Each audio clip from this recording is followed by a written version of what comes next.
She was forced to give up their baby. 8 years later, the child appeared at the billionaire CEO's wedding.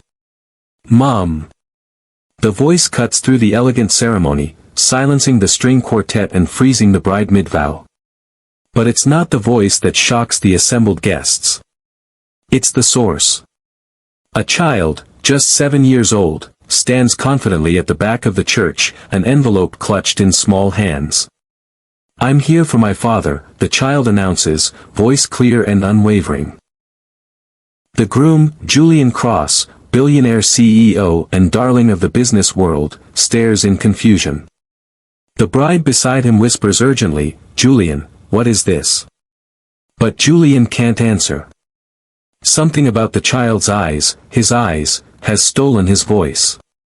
The child walks forward, past stunned guests in designer attire, past photographers whose cameras now capture a very different story than planned. "My name is Theo," the child says, extending the envelope. "And I think you're my dad."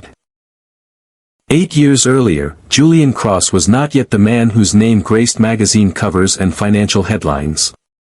He was hungry, driven, working 18-hour days at his family's investment firm, determined to prove himself on merit rather than birthright. The Cross family name opened doors, but Julian wanted to kick them down himself. It was during this time, before the wealth multiplied, before the power solidified, that he met Elara Bennett. The first time he saw her was at a charity fundraiser his family's foundation sponsored. While others networked aggressively, Elara stood quietly by a display of children's artwork, studying each piece with genuine interest. "They're quite remarkable, aren't they?" Julian said, approaching her with 2 glasses of champagne. Elara accepted the glass with a small smile. "They are. Especially when you consider they were created by children who have never had a permanent home." Her voice lacked the practiced charm of the social climbers who typically circled these events. There was something refreshingly direct about her. "Julian Cross," he introduced himself, expecting the usual flicker of recognition, the subtle shift in demeanor that always followed. "Elara Bennett," she replied simply. No reaction to his name. No calculated interest. "I coordinate the art therapy program at the Children's Center." "You're not here for the networking, then?" "I'm here for them," she nodded toward the artwork. "To make sure people see what these children are capable of, given half a chance." That night, they talked for hours. Not about market trends or family connections, but about art therapy and childhood development, about the power of creative expression and the resilience of young minds. Julian found himself captivated not by her beauty, though she was beautiful, with dark curls and eyes that seemed to see right through pretense, but by her passion, her clarity of purpose. He asked for her number before leaving.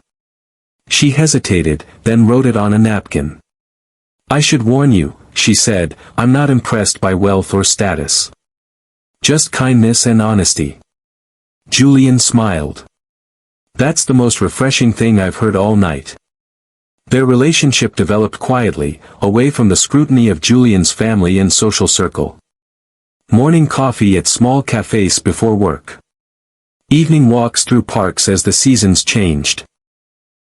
Weekend visits to museums and bookstores. In Elara's small apartment, with its overflowing bookshelves and mismatched furniture, Julian found a peace he'd never known in the perfectly appointed Cross family mansion. Here, he could be uncertain. Here, he could admit fatigue. Here, he could question the path laid out for him since birth. "Sometimes I wonder if I'm chasing success or just running from failure," he confessed one night, lying beside her as rain tapped against the windows. Elara traced his jawline with gentle fingers. "Maybe the question isn't about success or failure. Maybe it's about purpose. What do you want your life to mean, Julian?" No one had ever asked him that before. In the Cross family, purpose was predetermined: expand influence, accumulate wealth, maintain the legacy. Personal meaning was an indulgence they couldn't afford. "I don't know," he admitted. "But I think I'd like to find out with you beside me." 6 months into their relationship, they still hadn't gone public. Julian told himself it was to protect their privacy, to keep something that felt pure from becoming fodder for gossip. But deeper down, he knew the truth: his family would never approve of Alara. Not because of any flaw in her character, but because she wasn't part of their strategic vision for the Cross dynasty. Then came the morning that changed everything.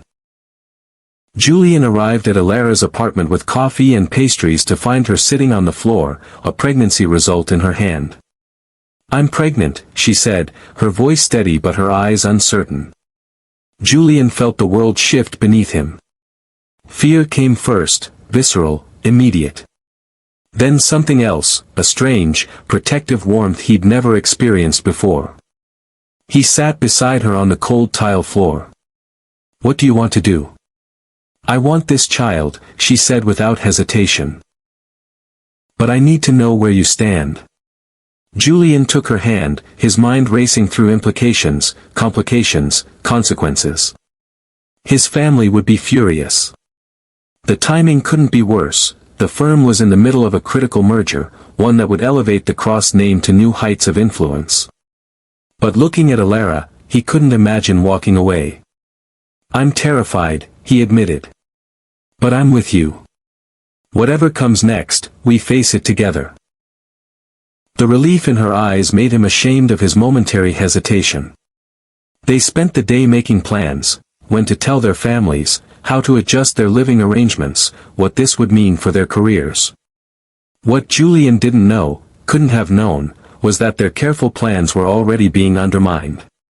His driver had reported the regular visits to Alara's apartment. His assistant had noted the changed patterns in his schedule. And in the Cross family, information was currency. That night, as Alara slept peacefully beside him for the first time with their secret shared between them, Julian's phone lit up with a message from his father. "Office. 7 a.m. tomorrow. Non-negotiable." Julian stared at the screen, a chill running through him. Somehow, they knew. And they were already moving to control the situation. He looked at Alara, at the gentle rise and fall of her chest, at the hand that had unconsciously moved to rest on her still flat stomach. He made a silent promise to protect them both. It was a promise he would fail to keep. Hey everyone, this is Mr. Ellington Lovelines. If you're enjoying this story of love, loss, and the courage to face buried truths, make sure to hit that subscribe button and notification bell.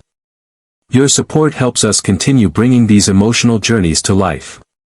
The Cross family offices occupied the top 3 floors of a gleaming tower in the financial district. Julian had always felt a mixture of pride and pressure walking through those doors, the weight of expectations, the privilege of access, the constant awareness that he was part of something larger than himself. But that morning, the familiar marble lobby felt like the entrance to a trap. His father, Richard Cross, waited in his corner office, a space designed to intimidate with its sweeping views and carefully curated art collection. He wasn't alone. Julian's mother, Victoria, sat perfectly poised on a leather sofa, while the family's longtime attorney, Martin Whitfield, stood by the window. "Sit down, Julian," Richard said without preamble. Julian remained standing. "What's this about?" "It's about your indiscretion," Victoria said, the word dripping with distaste. "With the art therapist." The way she said it, reducing Alara to her occupation, to a passing amusement, made Julian's jaw tighten. "Her name is Alara Bennett. And she's important to me. Important enough to jeopardize everything this family has built?" Richard asked, his voice dangerously calm. "Important enough to derail the Westbrook merger with a poorly timed scandal?" Julian felt his heart rate accelerate. They knew about the pregnancy. But how? "Your building has security cameras, son," Richard said, reading his confusion. "And Ms. Bennett visited an OBGYN yesterday. We have people who monitor these things." The invasion of privacy was so complete, so casual, that Julian felt physically ill. "You had no right." "We have every right to protect this family's interests," Victoria cut in. "The Westbrook merger will double our market position. It will secure the Cross legacy for generations. We cannot allow a situation with some girl you've been seeing for a few months to derail that. Elara is not a situation, Julian said, his voice rising. And this is my child we're talking about. Martin Whitfield cleared his throat. Actually, Julian, that's what we need to discuss. The timing of this pregnancy is problematic on multiple levels. The Westbrooks are extremely traditional. Old money. Conservative values. A child born out of wedlock to a woman with no family connections, no social standing, it would give them serious pause. I don't care, Julian said flatly. I'm not abandoning Elara or my child for a business deal. Richard's expression hardened. This is not just a business deal. This is the culmination of 3 generations of strategic planning. Your grandfather laid the groundwork. I've spent 30 years positioning us for this moment. And you want to throw it away for a woman you barely know?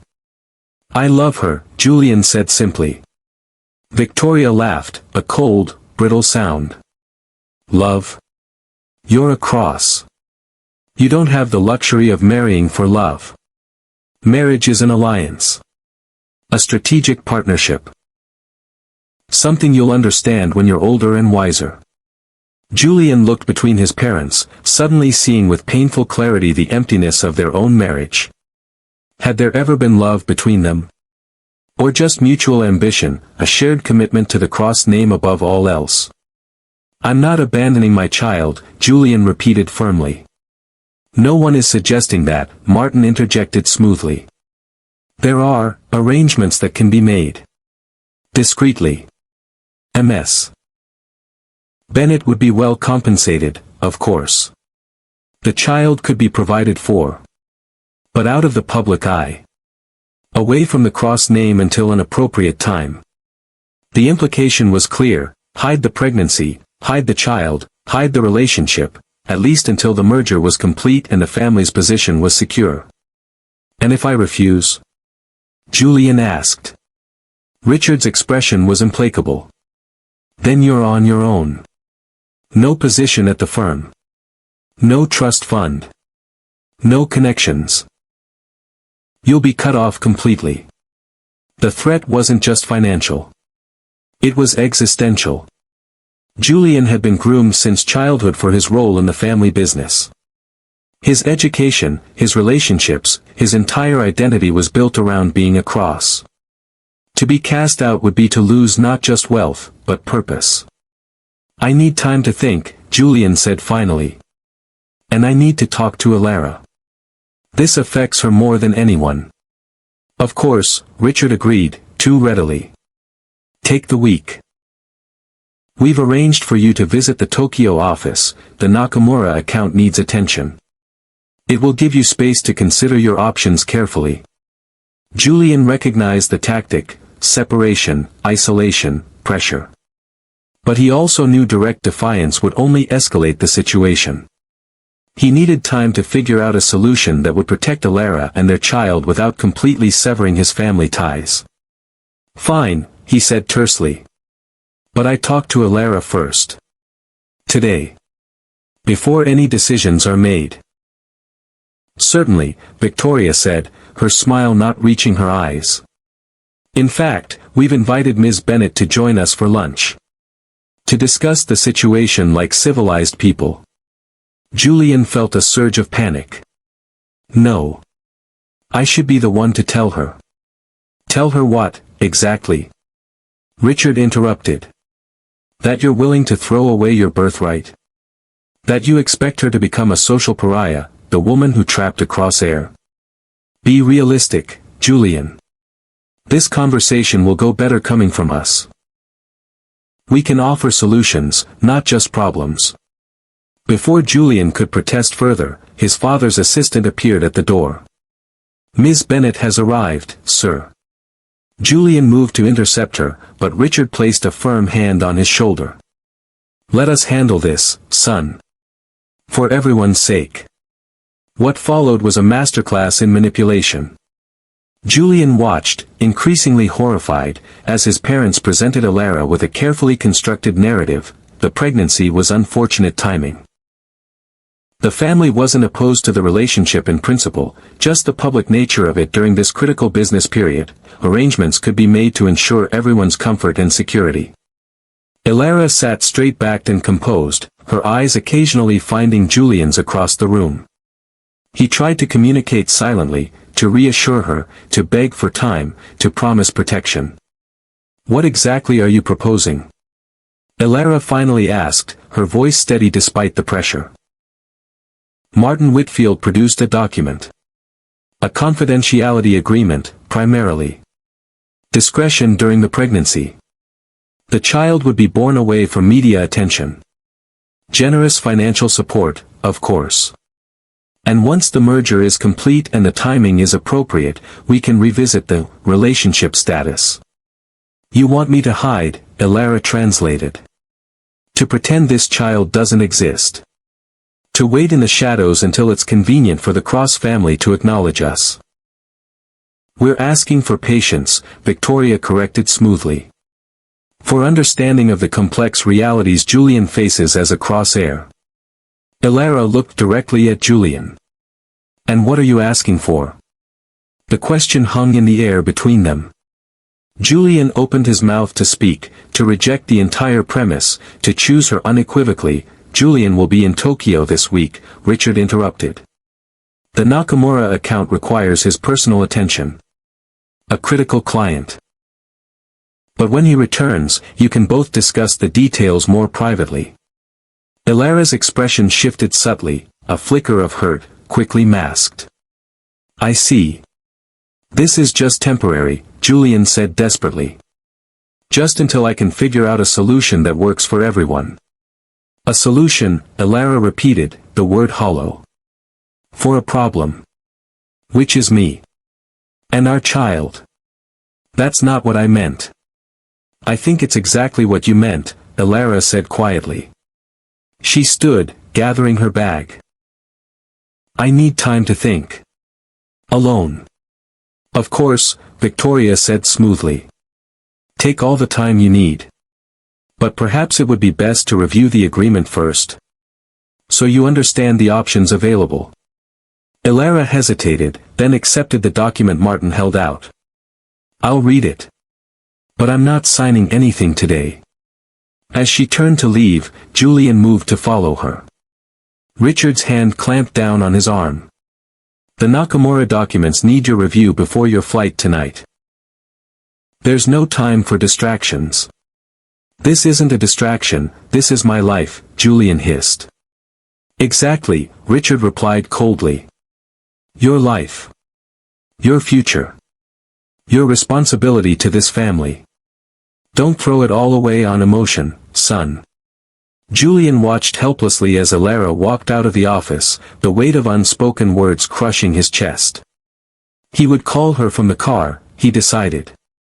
Explain everything. Make her understand that he just needed time to find a solution that wouldn't require either of them to sacrifice everything. But when he tried to call later, her phone went straight to voicemail. His texts remained unanswered. By the time he boarded the flight to Tokyo that evening, a trip he couldn't refuse without openly declaring war on his family, a sense of dread had settled in his stomach. What Julian didn't know, couldn't have known, was that while he was in the air, Elara was being summoned to another meeting. This one without him. This one with much clearer terms. In a private dining room at the Cross family's club, Victoria Cross laid out the reality Elara faced. If she insisted on keeping the child publicly, Julian would lose everything he had worked for.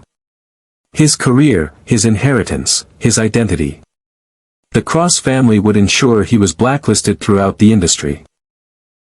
"He may think he loves you now," Victoria said with clinical detachment, "but how long will that love last when he's watching everything he's worked for crumble?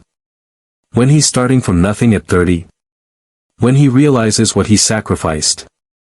"That should be his choice," Elara insisted. "It is his choice," Victoria countered. "And he's already made it. The fact that he's in Tokyo right now instead of by your side, that tells you everything you need to know about his priorities."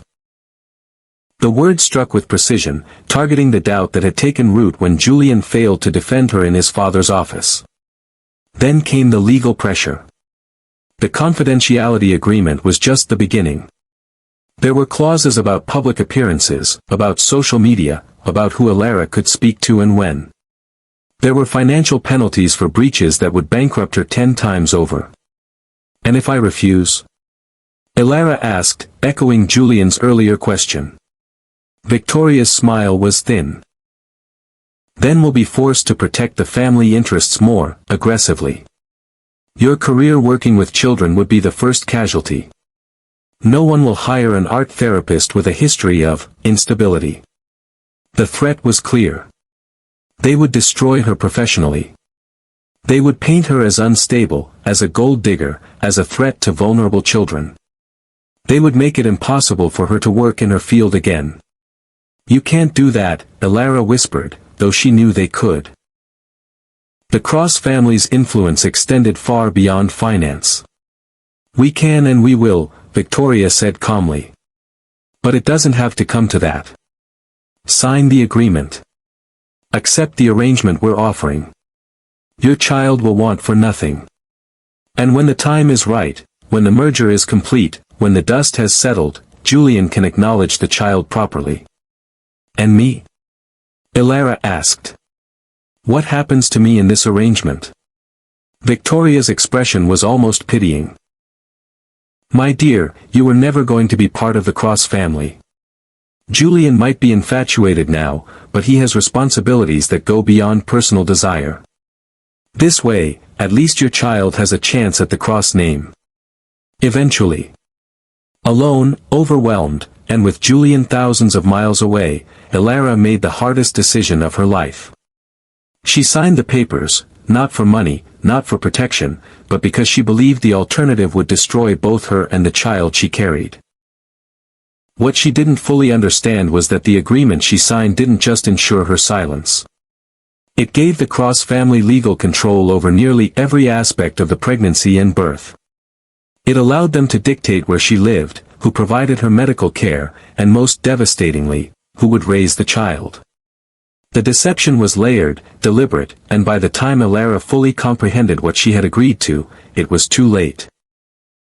When Julian returned from Tokyo a week later, frantic to reconnect with Elara, he found her apartment empty. His calls went unanswered. His messages undelivered. It was as if she had vanished. "She left, Julian," his mother informed him with practiced sympathy. "She took the settlement and signed an agreement not to contact you. She made her choice." "I don't believe you," Julian said, his voice hollow with shock. "Elara wouldn't do that." Richard Cross placed a hand on his son's shoulder. "I know this is difficult to accept. But some people, their priorities are different. The financial security we offered was more appealing than an uncertain future with you." "What about the baby?" Julian asked, desperate for any connection.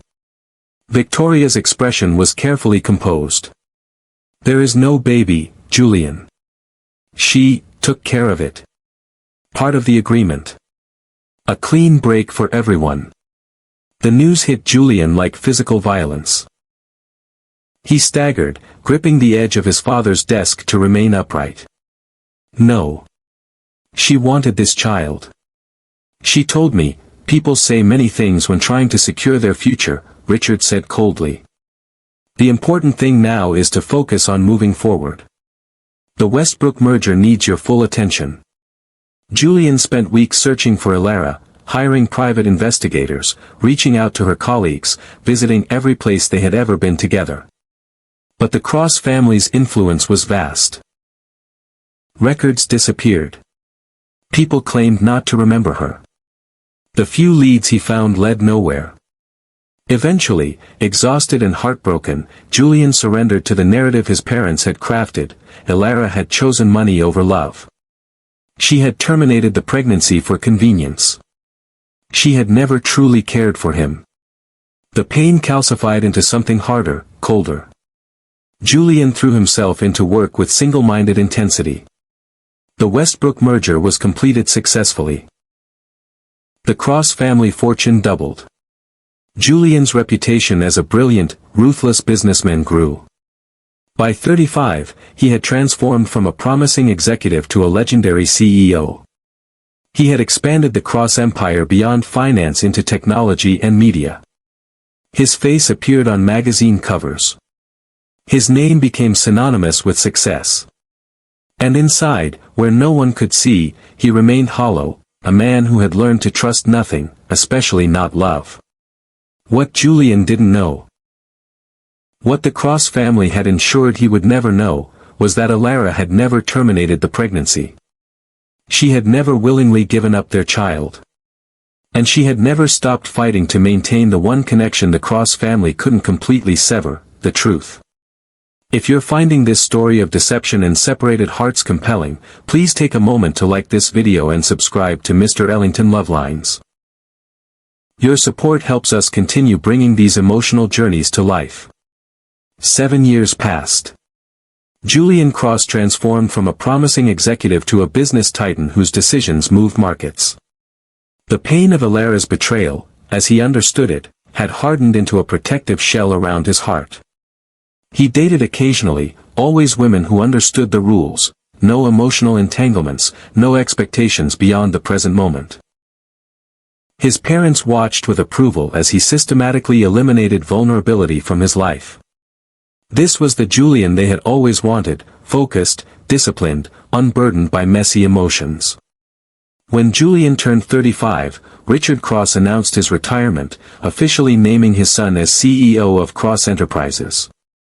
At the celebration gala, he raised a toast to Julian, who learned that personal sacrifice in service of legacy is the true measure of a man. Julian accepted the accolades with a practiced smile that never reached his eyes. He had everything he had been raised to want. The empire was his. The Cross name had never been more powerful. So why did success taste like ash in his mouth? Late that night, alone in his penthouse overlooking the city, Julian poured himself a scotch and walked to the window. Below him, millions of lights twinkled, each one a life, a story, a connection he would never know. His phone buzzed with a message from Diane Westbrook, daughter of his family's most important business ally and, for the past 6 months, his girlfriend. Their relationship was a perfect alignment of interests. She understood the demands of his position, never complained about cancelled plans or late nights at the office, and moved comfortably in the rarefied social circles that were now his natural habitat. Congratulations, CEO. Dinner tomorrow to celebrate. D. Julian stared at the message, feeling nothing. No excitement. No anticipation.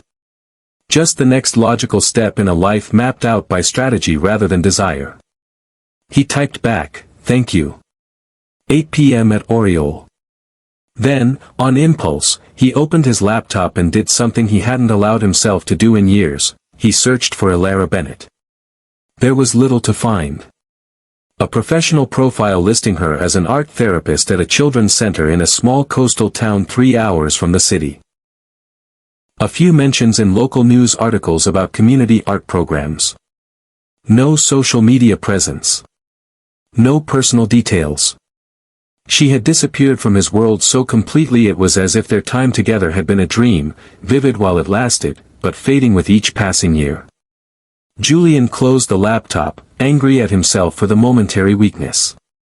Alara had made her choice. She had taken the money and walked away. She had terminated their child without even discussing it with him. At least, that's what he had been told. That's what he had forced himself to believe.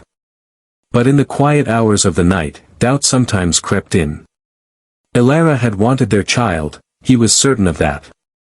She had never shown interest in the Cross fortune. She had valued honesty above all else. None of it made sense.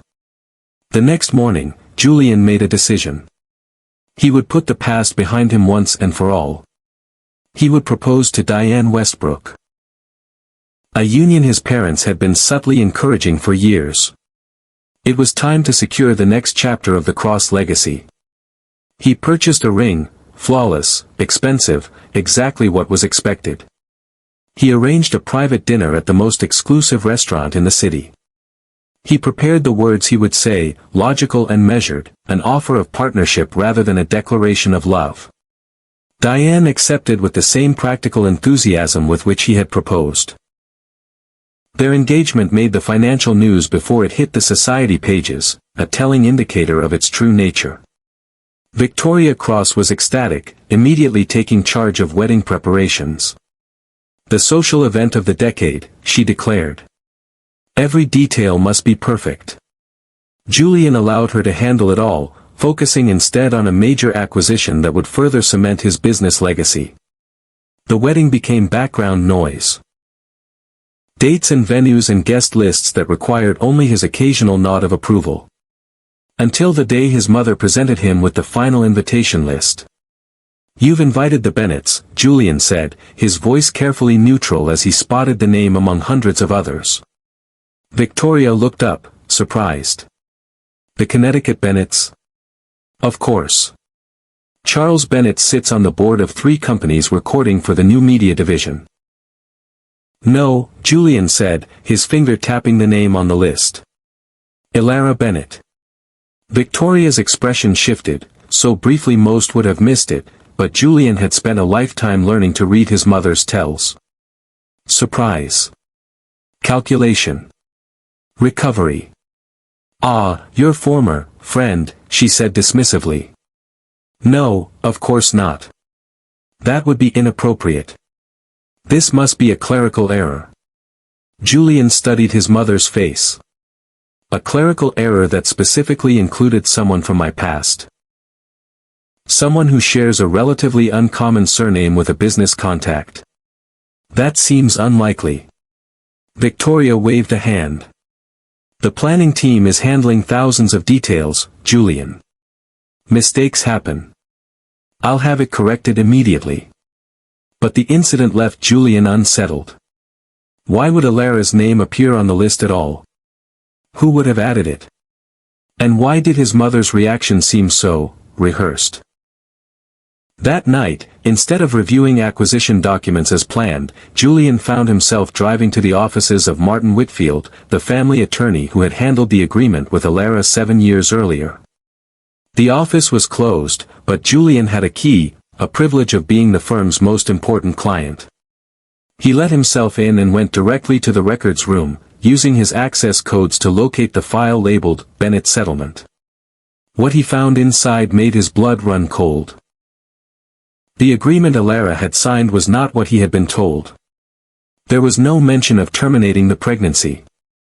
Instead, there were detailed provisions for the child's care, under the guardianship of a couple named Thomas and Rebecca Harlow, with Elara granted limited, supervised visitation rights. His child had not been taken care of. His child had been taken. Julian's hands shook as he continued reading. The Harlows were distant relatives of the Cross family, childless, wealthy, discreet.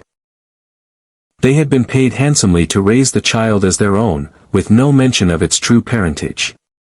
And Elara had not abandoned him for money. She had been coerced, threatened, isolated. The settlement she received was minimal compared to what the Harlows were paid. Just enough to ensure her silence, her compliance, her disappearance from Julian's life. The final page of the file contained a birth certificate. Julian stared at it, his vision blurring with shock and rage. Theodore Bennett Harlow. Born April 17, mother, Elara Bennett. Father, unlisted. His son. His child. Alive. 7 years old. Julian sank into a chair, the document clutched in his trembling hands. The betrayal was so complete, so calculated, that he could barely comprehend it. His own parents had stolen his child. Had lied to him for 7 years. Had built the Cross Empire on the foundation of that lie. And he had let them. He had believed the worst of Elara without question. Had accepted his parents' version of events because it was easier than fighting, than demanding truth, than following his heart instead of family expectation. The realization brought a wave of self-loathing so intense it was physically painful. What kind of man had he become? What kind of legacy had he built? Julian gathered the entire file and left the office, his mind racing. He needed to find Alara. Needed to find his son. Needed to understand the full extent of what had been done to all of them. But first, he had a wedding to cancel. Or so he thought.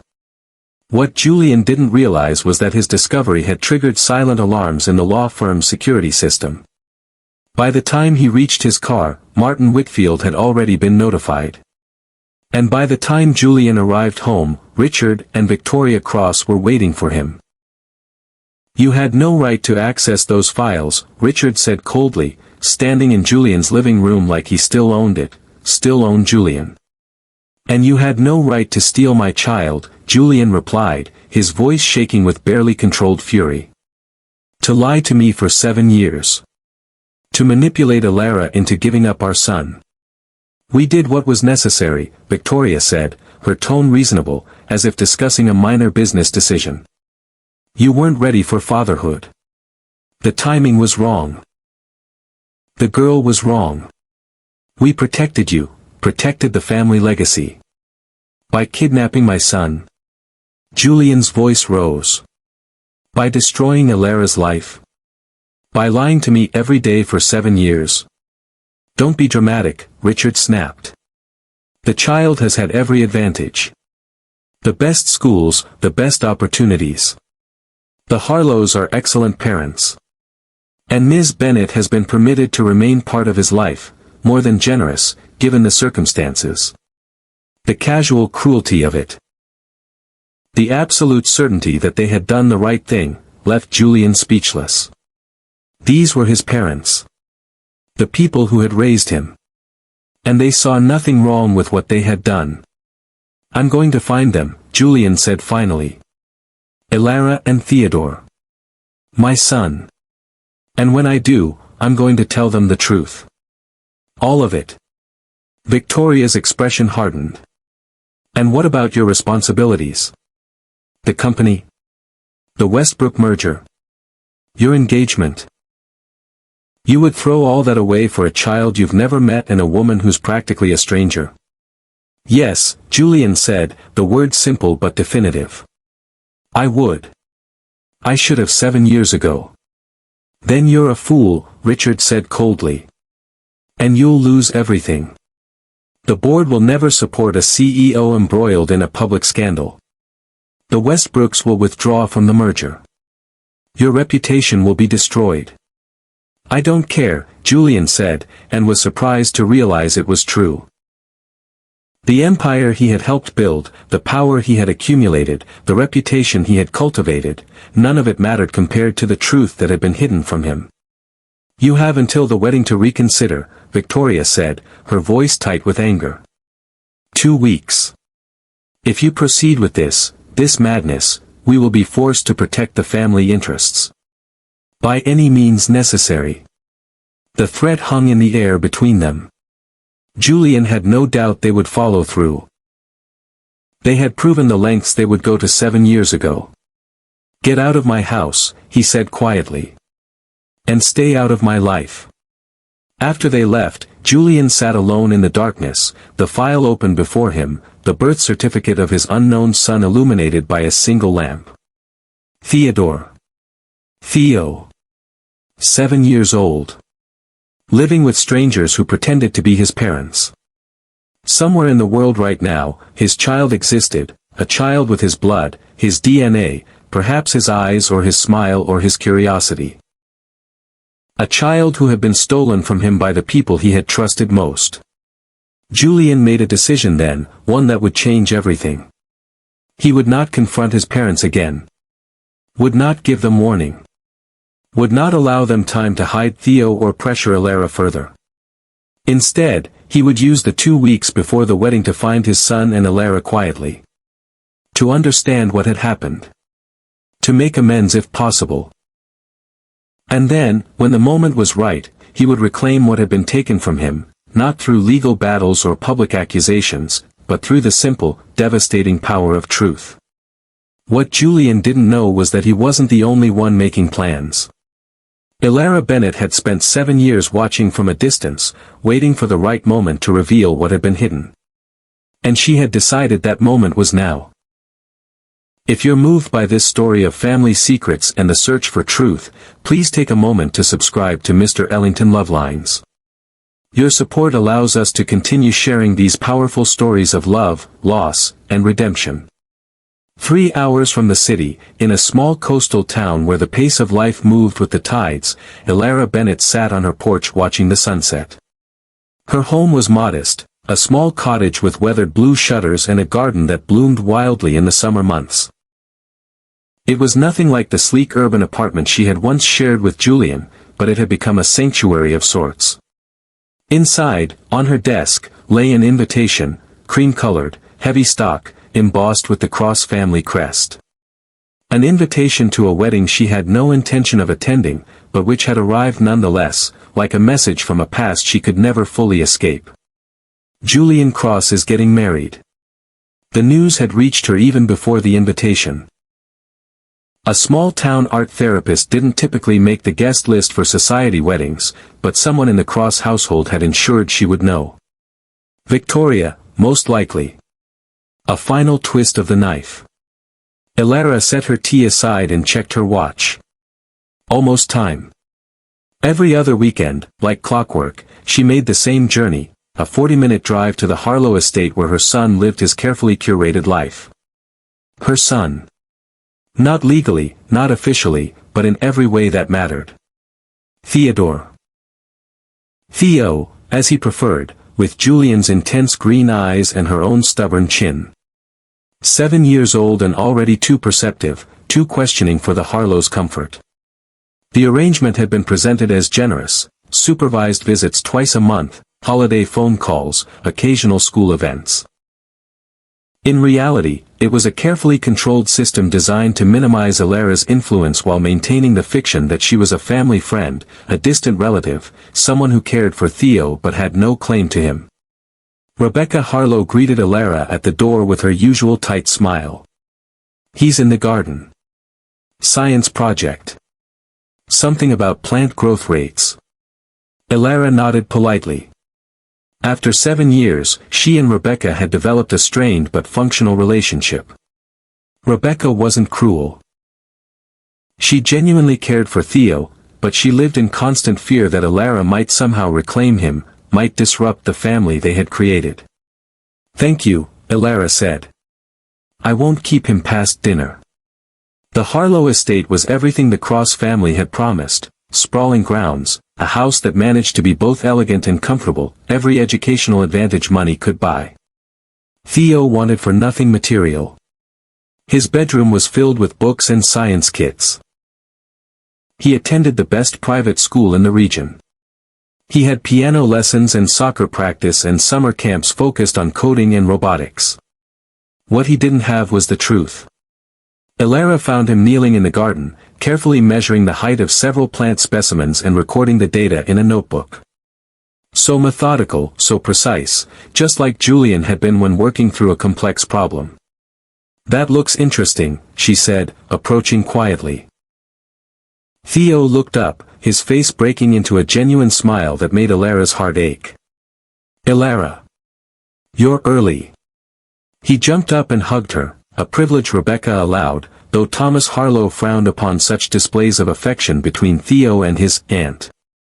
The traffic was light, Elara explained, returning the hug and memorizing the feeling, as she did every time. "Tell me about your experiment." For the next hour, they sat in the garden while Theo explained his project. Comparing growth rates of plants under different light conditions. His enthusiasm was contagious, his understanding advanced for his age. Elara listened, asked questions, encouraged his curiosity, all while cataloging the changes since her last visit 2 weeks ago. He seemed taller. His vocabulary had expanded again.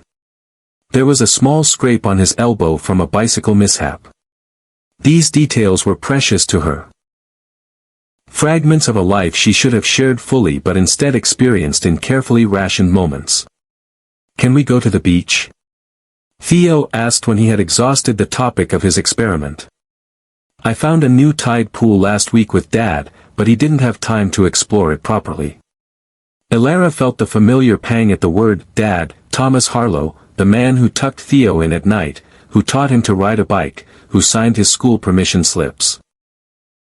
A good man, by all accounts, but not Theo's father. We'll need to ask your mother, Elara said carefully.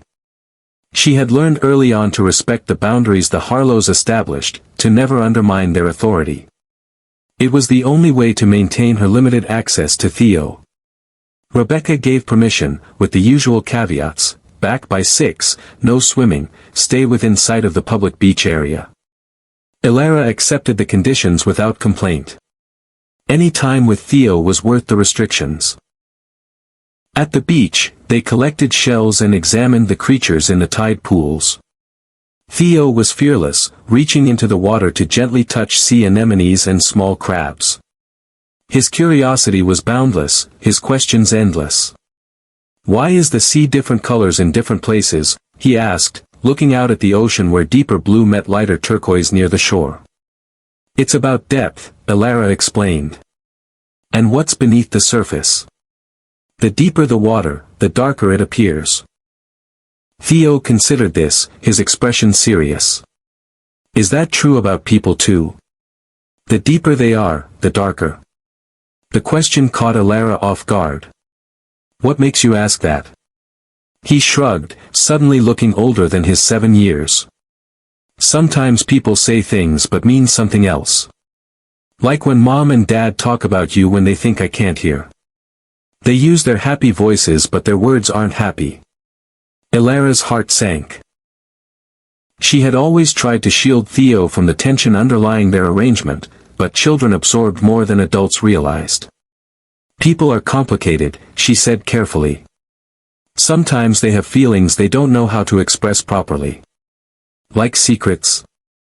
Theo asked, his green eyes, Julian's eyes, fixed on her face.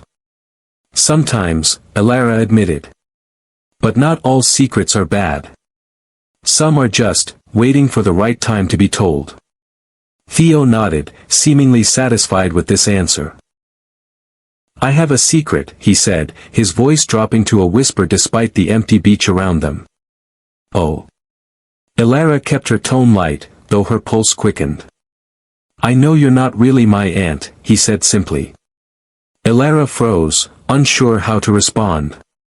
The agreement with the Cross family was explicit. Theo was not to know his true parentage until he turned 18, if then. Breaking that condition could mean losing her visitation rights entirely. What makes you say that? She asked carefully. Theo picked up a smooth stone and turned it over in his hands. I look like you. Not like Mom or Dad. And you have the same birthday as me, but you celebrate mine instead of yours. And... He hesitated. I found a letter in your handwriting in Dad's office. It said, my son, in it. Elara's mind raced. She had written many letters over the years, to the Harlows, to the Cross family lawyers, occasionally to Julian himself, though those were never sent. Letters pleading for more time with Theo, for more honesty, for some acknowledgement of the truth. Theo, she began, choosing her words with extreme care, family is complicated sometimes. There are different kinds of families, different ways people can be connected. Are you my real mom? He asked directly, his gaze unwavering. The question hung between them, dangerous and unavoidable. Elara thought of the legal documents she had signed, the threats Victoria Cross had made, the precarious arrangement that allowed her even these limited hours with her son. She also thought of the promise she had made to herself the day Theo was born, that she would never lie to him, even if the truth had to be carefully measured. Yes, she said finally, the word barely audible above the sound of the waves. I am. Theo didn't look surprised. He nodded slowly, as if confirming something he had long suspected. I thought so. Why don't I live with you? The simplicity of the question belied its complexity. How could she explain coercion, legal manipulation, and power imbalances to a 7-year-old? How could she tell him about the Cross family's interference without poisoning his view of a heritage that was rightfully his? When you were born, Elara said carefully, I wasn't able to take care of you the way you deserved. The Harlows could give you things I couldn't, a beautiful home, the best schools, opportunities one couldn't provide. It wasn't the whole truth, but it wasn't a lie either. The Harlows had given Theo advantages Elara's modest income could never match. But you wanted me? Theo asked, a hint of vulnerability breaking through his composed exterior. Oh, Theo, Elara said, her voice thick with emotion. I have wanted you every single day of your life. Never, ever doubt that. He seemed to accept this, processing the information with remarkable composure for a child his age. Is that why you only visit sometimes? Because of rules? Yes, Elara confirmed. There are agreements, legal papers, that say how often we can see each other. That's stupid, Theo declared with the straightforward indignation of childhood. If you're my mom, you should be able to see me whenever you want. Elara smiled sadly. Sometimes adults make complicated arrangements that don't always make sense to children. But they're trying to do what they think is best. What about my dad? Theo asked, the logical next question. Is Mr. Harlow my real dad? This was even more dangerous territory. The agreement explicitly prohibited any mention of Julian's paternity until Theo reached adulthood, if then. The Cross family had been adamant about protecting Julian from any claim or connection until they deemed it appropriate. Your father. Elara began, then paused, weighing her words carefully. Your father is someone who wasn't able to be part of your life when you were born. It wasn't his choice. He didn't know about you. He didn't want me. Theo's voice was small. No, sweetheart, Elara said firmly. He didn't know about you. There's a big difference. Sometimes people are kept apart by circumstances, by other people's decisions. It doesn't mean they wouldn't have chosen differently if they could.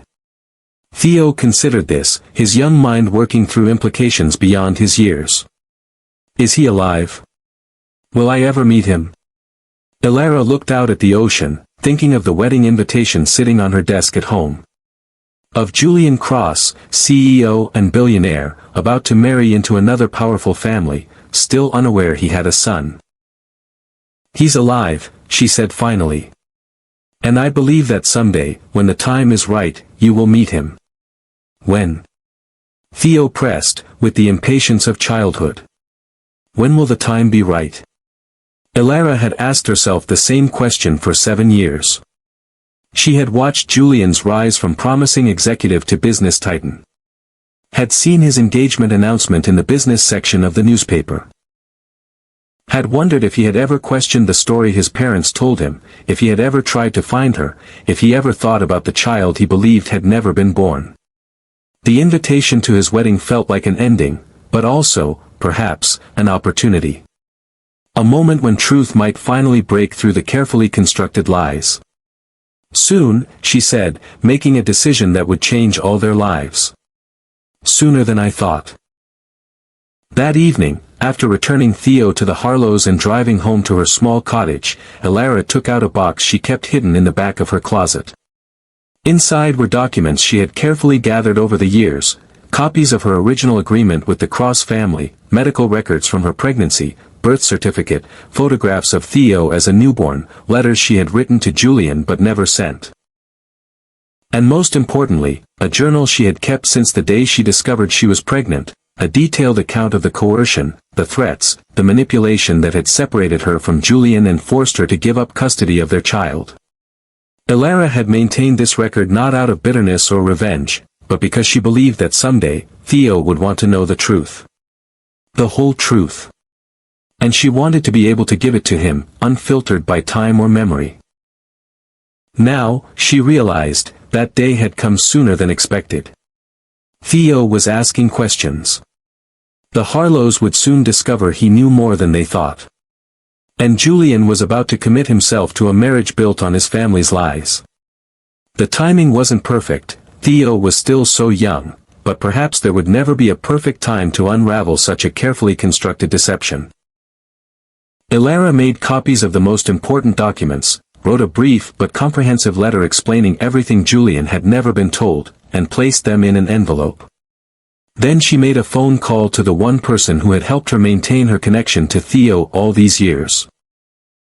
Martin Whitfield's assistant, Sarah, who had witnessed the original coercion and had quietly supported Elara ever since, providing information and occasional assistance in exchange for Elara's silence about her role in the legal manipulation. "The wedding is in 2 weeks," Sarah confirmed when Elara called. "Everything is set. The Harlows are invited, with Theo." "They're bringing him to the wedding?" Elara asked, surprised. The Harlows typically kept Theo away from any event connected to the Cross family. Victoria Cross insisted, Sarah explained. "Something about the future generation meeting the family patriarch. Richard Cross is ill, cancer, though they're keeping it quiet. This may be his last major family event." Elara absorbed this information, her mind racing. If Theo would be at the wedding, that changed everything. It wasn't just about informing Julian anymore. It was about protecting Theo from becoming a pawn in whatever game Victoria Cross was playing. "I need your help one more time," Elara said. "And then we're even. Forever." 2 days later, Elara sat down with Theo during their regular visit and had the most important conversation of their lives. "Remember when you asked me when you might meet your father?" she began carefully. "And I said soon." Theo nodded, his eyes widening with interest. "I need to tell you a story," Elara continued. "A true story about your father, and why he doesn't know about you, and why it might be time for that to change. It's complicated, and parts of it might be hard to understand, but I promise to answer all your questions as honestly as I can." For the next hour, Elara told Theo a simplified version of the truth, about meeting and falling in love with his father, about the pregnancy, about the powerful family that had separated them, about the agreement that had placed him with the Harlows. "Your father's name is Julian Cross," she finally said, watching Theo's face carefully for his reaction. "He's an important businessman. And in 2 weeks, he's getting married to someone who isn't me. Does he know about me?" Theo asked, his young face serious. "No," Elara said gently. "His family told him I chose to leave, that there was no baby. He believes that." "That's a lie," Theo said indignantly. "Why would they lie to him?" "Because sometimes adults think they know what's best for everyone," Elara explained. "They thought your father needed to focus on his work, on the family business. They thought I wasn't the right person for him. They made decisions that weren't theirs to make. So he doesn't know I exist." Theo clarified, trying to understand. "No, he doesn't. But I think maybe it's time he learned the truth. Before he marries someone else. Before more years pass with this lie between you." Theo was quiet for a long moment, processing this information with remarkable maturity. "Will he be mad when he finds out?" "Not at you," Elara assured him. "Never at you. He might be angry at the situation, at the people who kept you apart. But not at you." "How will he find out?" Theo asked practically. "Will you tell him?" Elara hesitated. This was the most difficult part of her plan, the part that placed the heaviest burden on Theo's young shoulders.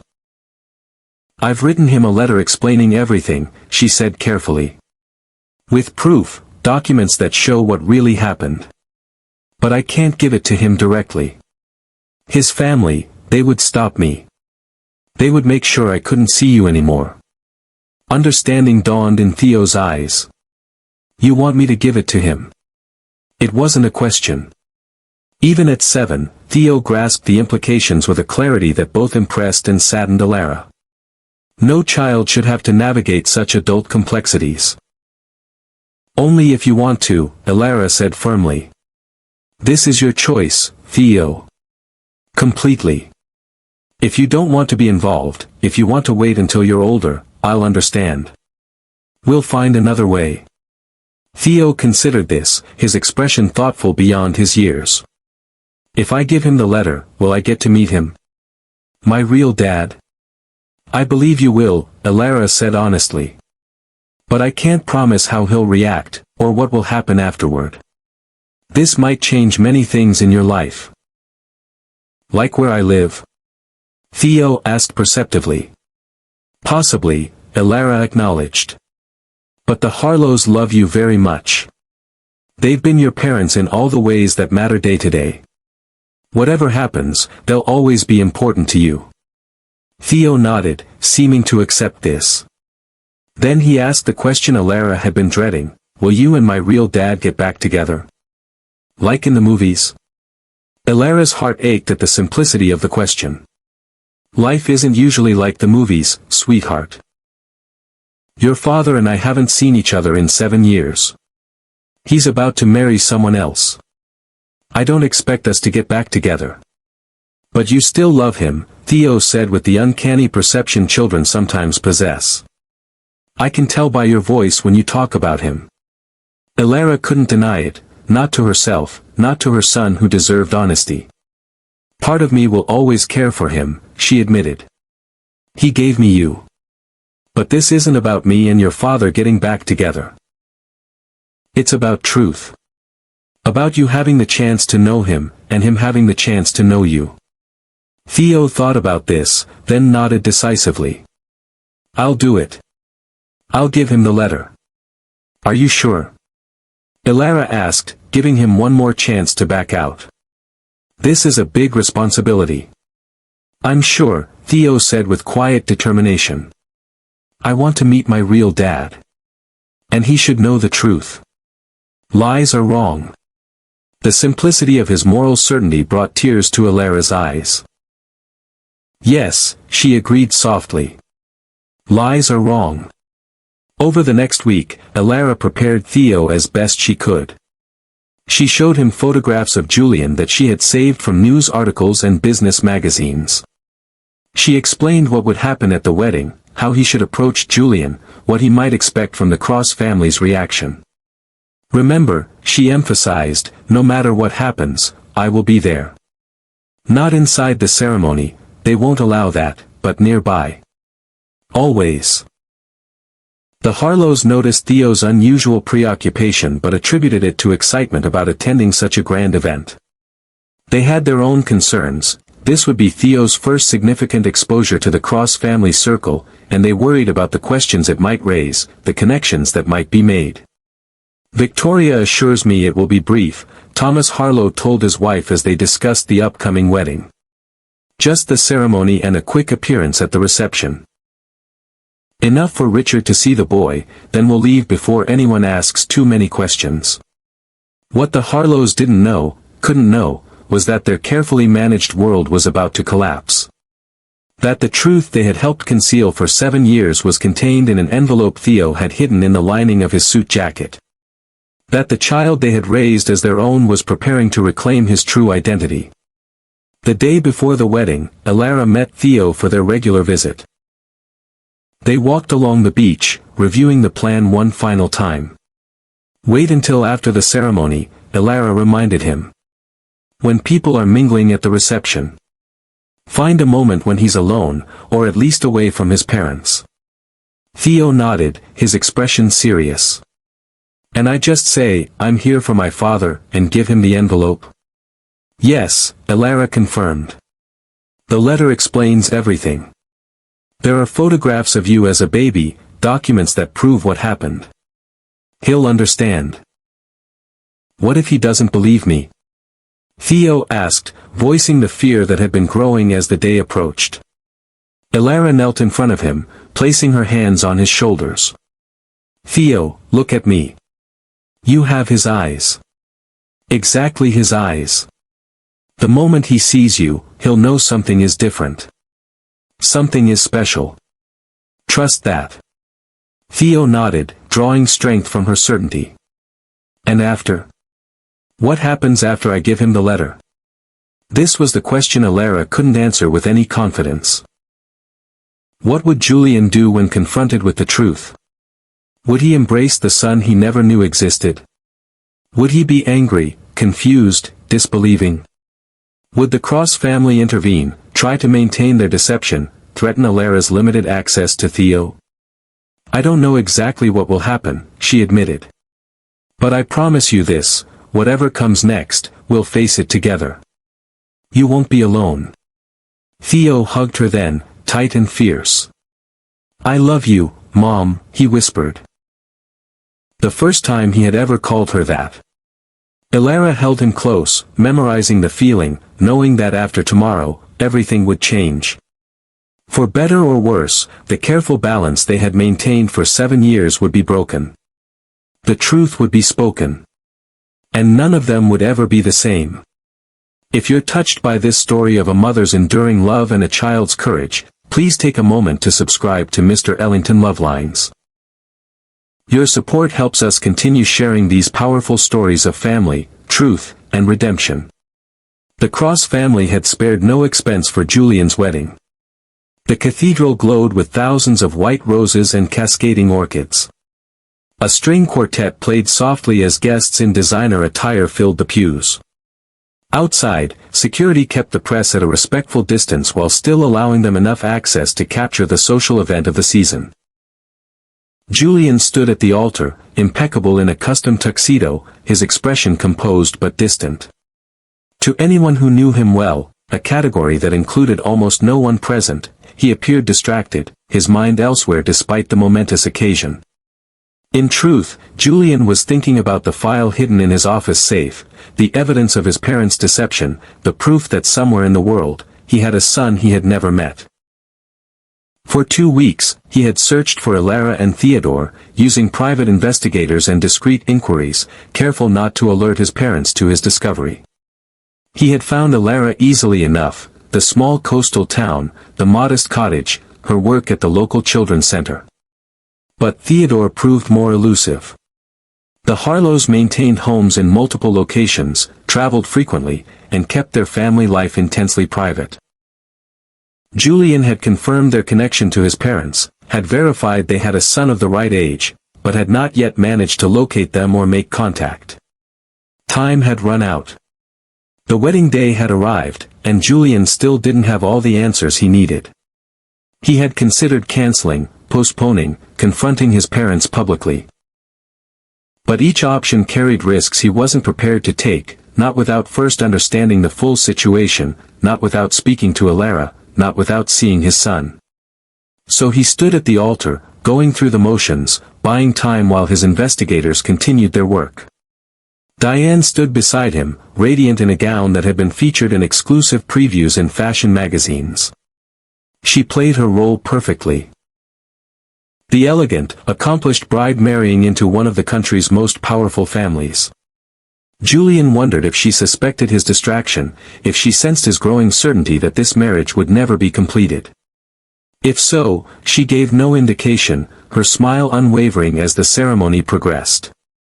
In the third row, Thomas and Rebecca Harlow sat stiffly, hyper-aware of the small boy between them.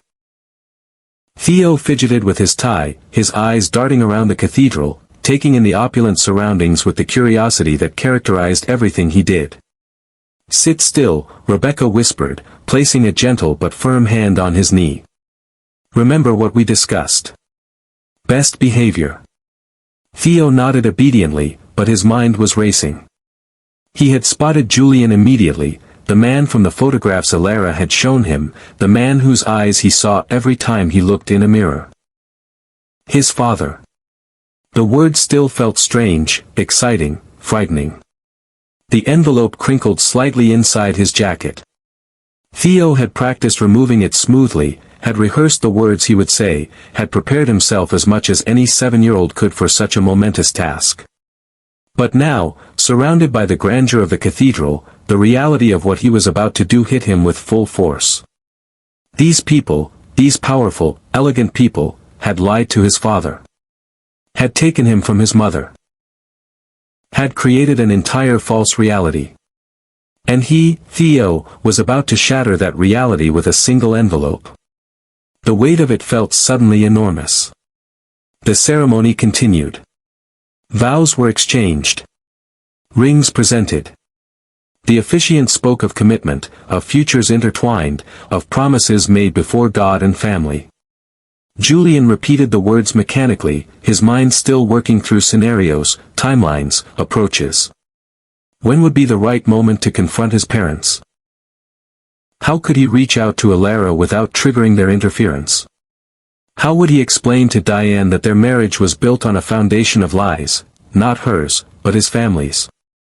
If anyone can show just cause why this couple cannot lawfully be joined together in matrimony, let them speak now or forever hold their peace.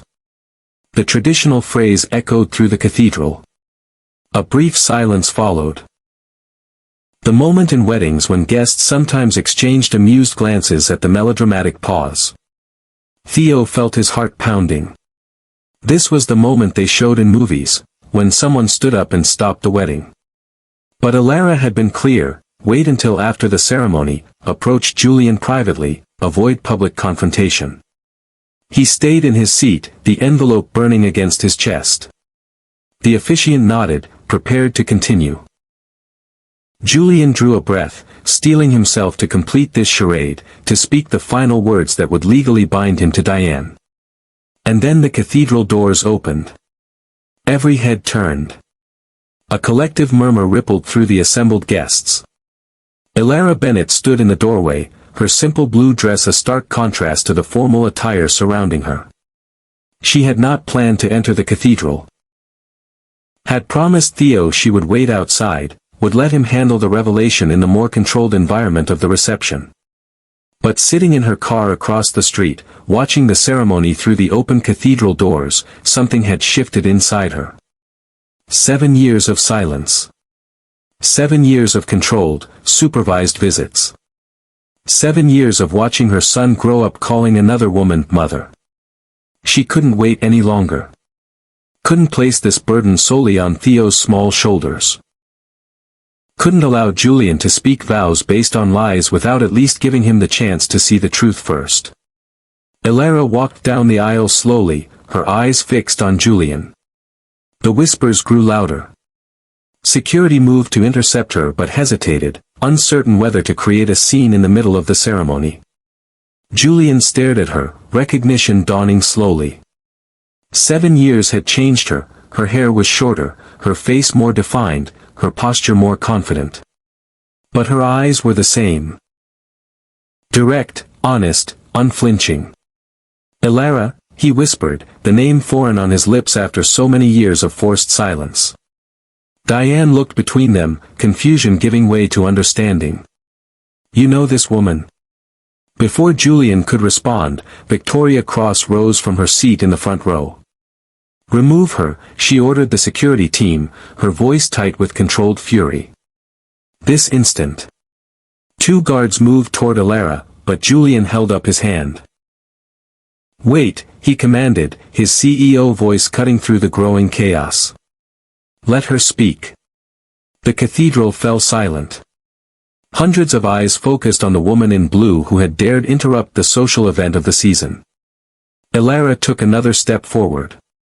I'm sorry for the dramatic entrance, she said, her voice steady despite the tension surrounding her. But there's something you need to know before you say, I do, Julian. Something that was kept from both of us. Victoria moved to intervene again, but Richard placed a restraining hand on her arm. His expression was grim, resigned, the look of a man who recognized when a long-maintained deception was about to collapse. What are you talking about? Julian asked, though part of him already knew, had known from the moment he saw her standing in the doorway. Alara opened her mouth to respond, but before she could speak, a small voice called out from the third row. Mom. The single word echoed through the cathedral. Theo had stood up, slipping past Rebecca Harlow's reaching hand, moving into the aisle. Julian's gaze shifted to the boy, small in his formal suit, but standing straight, his green eyes, Julian's eyes, wide but determined. Theo, no, Rebecca Harlow whispered urgently, trying to pull him back to his seat. This isn't the time. But Theo stepped away from her, moving toward Alara with purpose. When he reached her, he took her hand, standing beside her with a solidarity that needed no explanation. "What is this?" Diane demanded, her composure finally cracking. "Julian, what's happening?" Julian barely heard her. He was staring at the boy, at his eyes, his jawline, the determined set of his small shoulders. Recognition hit him with physical force. This child. This boy. The timing, the age, the resemblance. His son. "Theodore," he whispered. Theo nodded solemnly. "Most people call me Theo." He reached into his jacket and pulled out the envelope, extending it with a steady hand. "I'm here for my father." The cathedral erupted in gasps and whispers. Cameras flashed as photographers recognized the moment's significance, even if they didn't yet understand its context. Diane stepped back from Julian, her expression shifting from confusion to dawning horror as she began to comprehend what was unfolding. Julian moved forward as if in a trance, kneeling to bring himself to Theo's eye level. He took the envelope but didn't open it immediately, his gaze fixed on the boy's face, cataloging every feature, every detail he had missed for 7 years. "You have my eyes," he said softly, wonder breaking through the shock. Theo nodded. "Mom says I have your brain too. The way I think about problems." Julian glanced up at Alara, questions burning in his eyes. She met his gaze steadily, years of suppressed truth evident in her expression. "Open it," she said quietly. "It explains everything." With hands that trembled slightly, Julian opened the envelope. Inside were the documents Alara had carefully compiled, birth records showing Theodore Bennett Harlow, born to Alara Bennett, legal papers revealing the coercion and threats, photographs of Theo as a newborn, and Alara's letter, detailing the events Julian had never known. As he scanned the contents, his expression transformed, shock giving way to understanding, then to a rage so profound it seemed to physically alter him. He rose slowly, turning to face his parents. Victoria stepped forward, her social mask firmly in place despite the public unraveling of her carefully constructed narrative.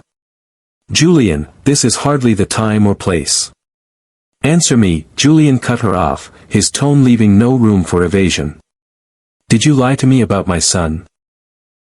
Did you force Alara to give him up? Did you orchestrate this entire deception?" Richard Cross moved to stand beside his wife, his expression resigned but unapologetic. "We did what was necessary to protect the family interests. You weren't ready for fatherhood. The timing was wrong. The merger. Julian repeated incredulously. "You stole my child for a business deal." The raw pain in his voice silenced the cathedral. Even the photographers lowered their cameras, momentarily forgetting their professional duties in the face of such naked emotion. Diane stepped forward, placing a hand on Julian's arm. "Julian, perhaps we should continue this discussion privately." The guests. He turned to her, genuine regret in his eyes. "I'm sorry, Diane. I can't do this. Not now. Not knowing what I know." Understanding dawned in her expression. Not forgiveness, not yet, but recognition of the impossible position he found himself in. She nodded once, then walked down the aisle and out of the cathedral, her dignity intact despite the circumstances. Julian turned back to Theo and Alara, his world realigning around this new reality, this son he had never known, this woman he had never stopped loving, this truth that changed everything. "I don't know what to say," he admitted, his voice rough with emotion. "Except that I'm sorry. So deeply sorry for what was done to you both." "It wasn't your fault," Alara said quietly. "You didn't know. I should have questioned more. Should have searched harder. Should have trusted what I knew of you instead of believing their version." Theo looked between them, his young face serious. "Are you mad?" he asked Julian directly. Julian knelt again, bringing himself back to Theo's level. Not at you, he said firmly. Never at you. I'm angry at the situation, at the people who kept us apart. But meeting you, that's not something I could ever be mad about. Theo nodded, accepting this answer with the directness of childhood. What happens now? It was the question they were all asking, Julian, Elara, the Harlows who stood frozen in their pew, the guests who watched in stunned silence, the Cross parents whose carefully constructed world was collapsing around them. What happened when a perfect lie was exposed? When a child claimed his birthright? When a family built on deception faced the undeniable truth? Julian looked at Elara, seeking guidance, connection, permission. She gave him a small nod, not forgiveness, not yet, but acknowledgement of their shared stake in what came next. Now, Julian said, rising and taking Theo's hand, we leave this cathedral and this ceremony. We find somewhere quiet to talk, all of us, including the Harlows. We figure out what's best for Theo. And we start building something honest from the ruins of these lies. He turned to the assembled guests, his CEO authority settling around him like armor. This wedding is cancelled. I apologize for the inconvenience. Please direct any questions to the Cross family office. With that, Julian Cross, Billionaire CEO, jilted groom, newly discovered father, walked down the aisle with his son's hand in his and Elara at his side. They moved past the stunned guests, past the photographers whose cameras now captured a very different story than expected, past the Cross parents who made no move to stop them. As they reached the cathedral doors, Julian paused, looking back at the altar where moments ago he had been about to commit himself to a life built on lies. Thank you, he said quietly to Elara. For being brave enough to tell the truth. For raising our son to value honesty above convenience. For giving me a second chance I'm not sure I deserve. I didn't do it for you, Elara replied honestly. I did it for Theo. He deserves to know his father. And you deserve to know your son. Julian nodded, accepting the boundaries implicit in her words. This wasn't a romantic reunion. It was something more complicated, more nuanced, a fragile beginning built on the ruins of deception. What about us? Theo asked, looking between them with the direct curiosity of childhood. Will we be a family now? The question hung in the air, impossible to answer simply. Julian looked to Elara, unwilling to make promises or assumptions without her input. We'll always be your family, Theo, Elara said carefully. But what that looks like, how we arrange things, where you live, how we spend time together, that's something we need to figure out. Together. Julian nodded in agreement. One step at a time, he added. Starting with getting to know each other. As they stepped out of the cathedral into the bright afternoon sunlight, they were met by a wall of photographers and reporters. The story was already breaking, Billionaire CEO Julian Cross, wedding interrupted by woman claiming to be mother of his secret child. The headlines would be sensational, the speculation rampant. Julian instinctively moved to shield Theo from the cameras, but the boy stood straight, unintimidated by the attention. Another trait he seemed to have inherited from his father, composure under pressure. Mr. Cross. Is this your son? Did you know about him? Ms. Bennett. Why come forward now, after all these years? Is the wedding postponed or cancelled? What does your fiancé say about this? The questions came rapid fire, overlapping in their urgency. Julian raised a hand, and to Elara's surprise, the crowd quieted immediately, responding to the authority he projected even in this most personal of moments. I will not be taking questions today, he said firmly. This is a private family matter that has unfortunately become public due to circumstances beyond our control. I ask that you respect our privacy, especially that of my son, who is a minor and deserves protection from media intrusion. He guided Elara and Theo toward a waiting car. Not the decorated wedding vehicle that had been prepared for him and Diane, but a discreet black SUV that had appeared at Julian's subtle signal to his head of security. As they settled inside, the privacy partition closing behind them, Julian finally allowed his composed exterior to crack. He leaned forward, elbows on his knees, head in his hands, the weight of everything he had learned, everything he had lost and found in a single day, crashing down on him. 7 years, he whispered. 7 years of his life. Gone. I'll never get them back. Elara watched him, her own emotions complex. This was the Julian she remembered, not the polished CEO, but the man who felt deeply beneath his controlled exterior. The man she had fallen in love with before ambition and family expectation had torn them apart. Not gone, she said quietly. Different than they should have been, yes. But Theo has had a good life. The Harlows love him. He's been safe, educated, cared for. But not by me, Julian said, looking up. Not by us. Together. The words hung between them, an acknowledgement of what might have been, what should have been, if truth had prevailed 7 years ago. Theo, who had been quietly observing this exchange, spoke up. Mom has all the pictures. And videos. From when I was little. She can show you. Julian's expression softened as he looked at his son. I'd like that very much. The car moved through the city streets, away from the cathedral and the media frenzy, toward an uncertain destination. None of them had planned beyond this moment, the revelation, the confrontation, the escape. Where are we going? Theo asked practically. Julian and Elara exchanged glances, realizing they hadn't discussed even this basic detail. My apartment is nearby, Julian offered. It's secure, private. We could talk there without interruption. Elara hesitated. Entering Julian's private space felt too intimate, too presumptuous given the fragile nature of their reconnection. What about the Harlows? She asked instead. They'll be worried about Theo. As if on cue, Elara's phone rang, Rebecca Harlow's number flashing on the screen.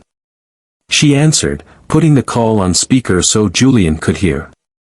Elara? Where are you taking Theo? Rebecca's voice was tight with anxiety. This wasn't the agreement. You can't just. Mrs. Harlow, Julian interrupted, his tone respectful but firm. This is Julian Cross. I understand this situation is difficult and unexpected for all of us.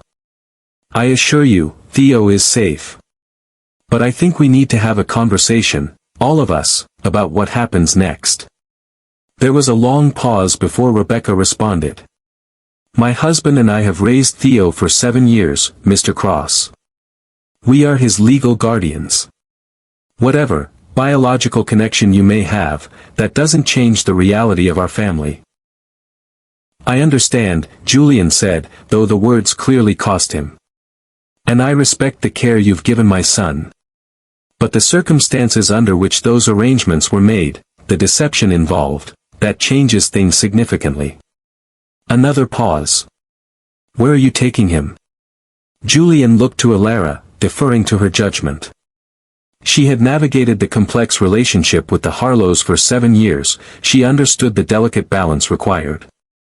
The 4 seasons, Elara suggested. Neutral ground. We can meet in a private dining room, discuss this calmly. Julian nodded agreement, then relayed the plan to Rebecca. After some negotiation about timing and who would be present, no lawyers, no cross-family representatives, just the 5 of them, she reluctantly agreed. As Julian ended the call, Theo looked between the adults with the perceptiveness that continually surprised them. Are you and the Harlows going to fight over me? He asked directly. The question cut through the tension, forcing both Julian and Elara to confront the reality of what their reunion meant for Theo's daily life. No one is going to fight over you, Elara assured him, though she couldn't make such promises with certainty. We're going to talk about what's best for you. All of us care about you, Theo. That's the most important thing to remember. Julian nodded in agreement, though his expression revealed the complexity of his feelings. He had just discovered his son existed. The thought of sharing him, of negotiating access, of acknowledging the Harlow's role in Theo's life, it was a bitter pill to swallow. But looking at Theo, this remarkable child who had shown such courage in the cathedral, who watched them now with such intelligent curiosity, Julian knew that his own desires had to be secondary to his son's well-being. "Your mother's right," he said, the word mother feeling both strange and right on his lips. "This isn't about what the adults want. It's about what's best for you." Theo considered this, then asked the question that had clearly been on his mind since the cathedral. "Where will I live now?" It was the question none of them could answer yet, not Julian, who had only known of Theo's existence for less than an hour, not Elara, whose access to her son had been strictly controlled for 7 years. Not the Harlows, who were currently following in another car, their world upended by the day's revelations. "That's one of the things we need to figure out," Elara said honestly. "It might take some time to work out all the details. But things will change," Julian added, wanting to be honest but not wanting to overwhelm Theo with uncertainty. "Some things will definitely change. But we'll make those changes carefully, thinking about what's best for you every step of the way." Theo nodded, seeming satisfied with this answer for now. He turned his attention to the passing scenery, processing the day's events in his own way. Julian took the opportunity to study his son's profile, the shape of his nose, Elara's, the set of his jaw, Julian's, the thoughtful expression that seemed both familiar and new. 7 years of growth and development, of personality forming, of experiences shaping him into the person he was becoming. All of it missed, irretrievable. The grief of that loss hit Julian anew, alongside the wonder of discovery. His son. His child. A miracle he hadn't known existed until today. Elara watched this silent contemplation, reading the emotions crossing Julian's face with the familiarity of someone who had once known him intimately. The pain, the wonder, the determination, all so characteristic of the man she had loved. Still loved, if she was honest with herself. Despite everything, despite the years apart, despite the life she had built without him, some part of her had never stopped loving Julian Cross. Not the billionaire CEO, but the man beneath, the one who was currently looking at their son with such naked emotion it made her heart ache. But love wasn't enough. It hadn't been 7 years ago, when power and manipulation had torn them apart. And it might not be now, with so much history between them, so many complications to navigate. One step at a time, she reminded herself. Today was about Theo, about establishing truth, about beginning the conversation that would shape his future. Everything else, including whatever might or might not exist between her and Julian, would have to wait.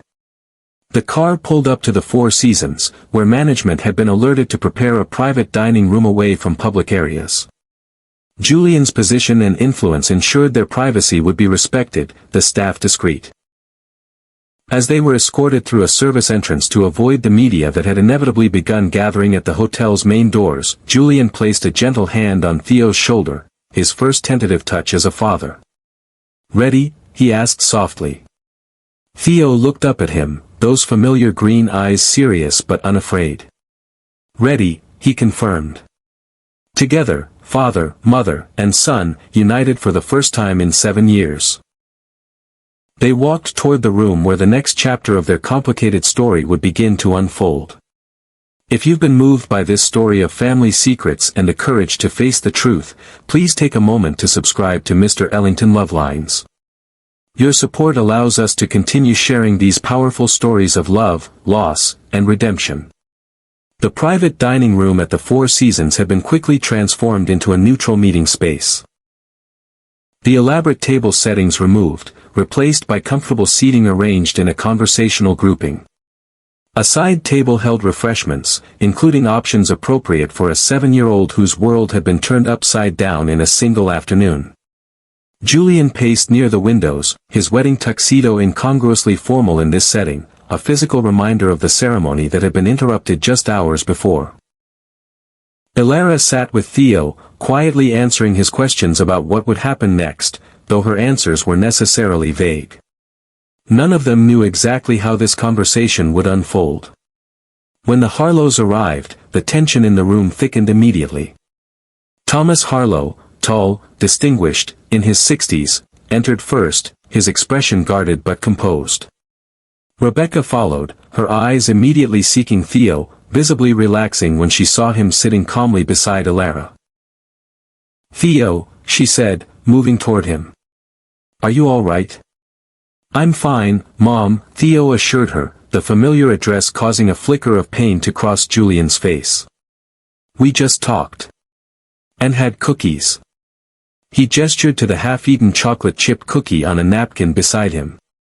Rebecca knelt beside him, checking him over as if expecting to find some physical change.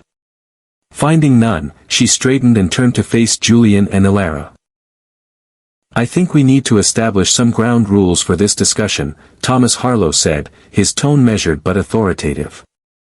As a successful corporate attorney, he was accustomed to negotiating difficult situations. "First and foremost, everything said here must prioritize Theo's well-being." "Agreed," Julian said immediately. "That's the one thing I believe we all have in common, we want what's best for Theo." Thomas nodded, acknowledging this common ground. "Second, we need to be mindful of Theo's presence. Some aspects of this situation may be too complex or emotionally charged for a 7-year-old to process." Elara glanced at Theo, who was watching the adults with keen interest. "Theo is remarkably perceptive," she said. "And he deserves honesty. But I agree there may be parts of this conversation better had when he's not present." "I want to stay," Theo said firmly. "It's about me. I should get to hear it."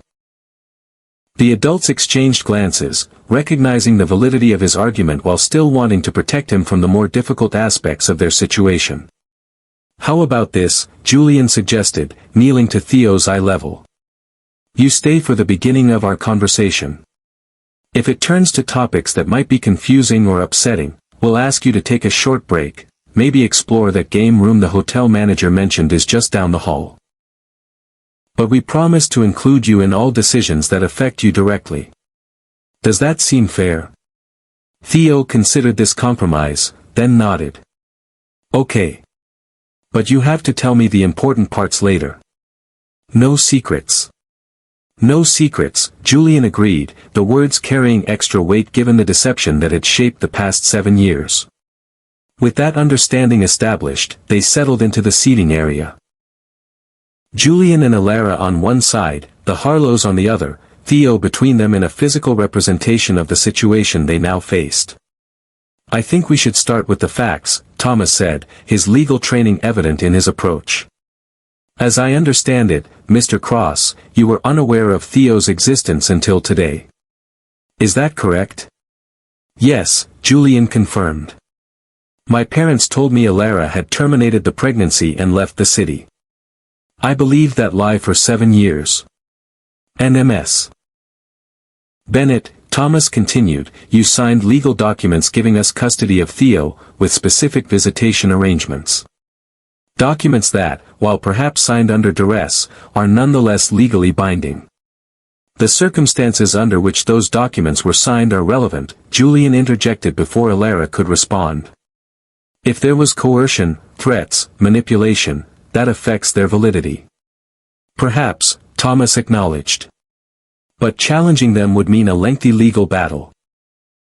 One that would inevitably become public, exposing Theo to media scrutiny and disrupting the stable life he's known."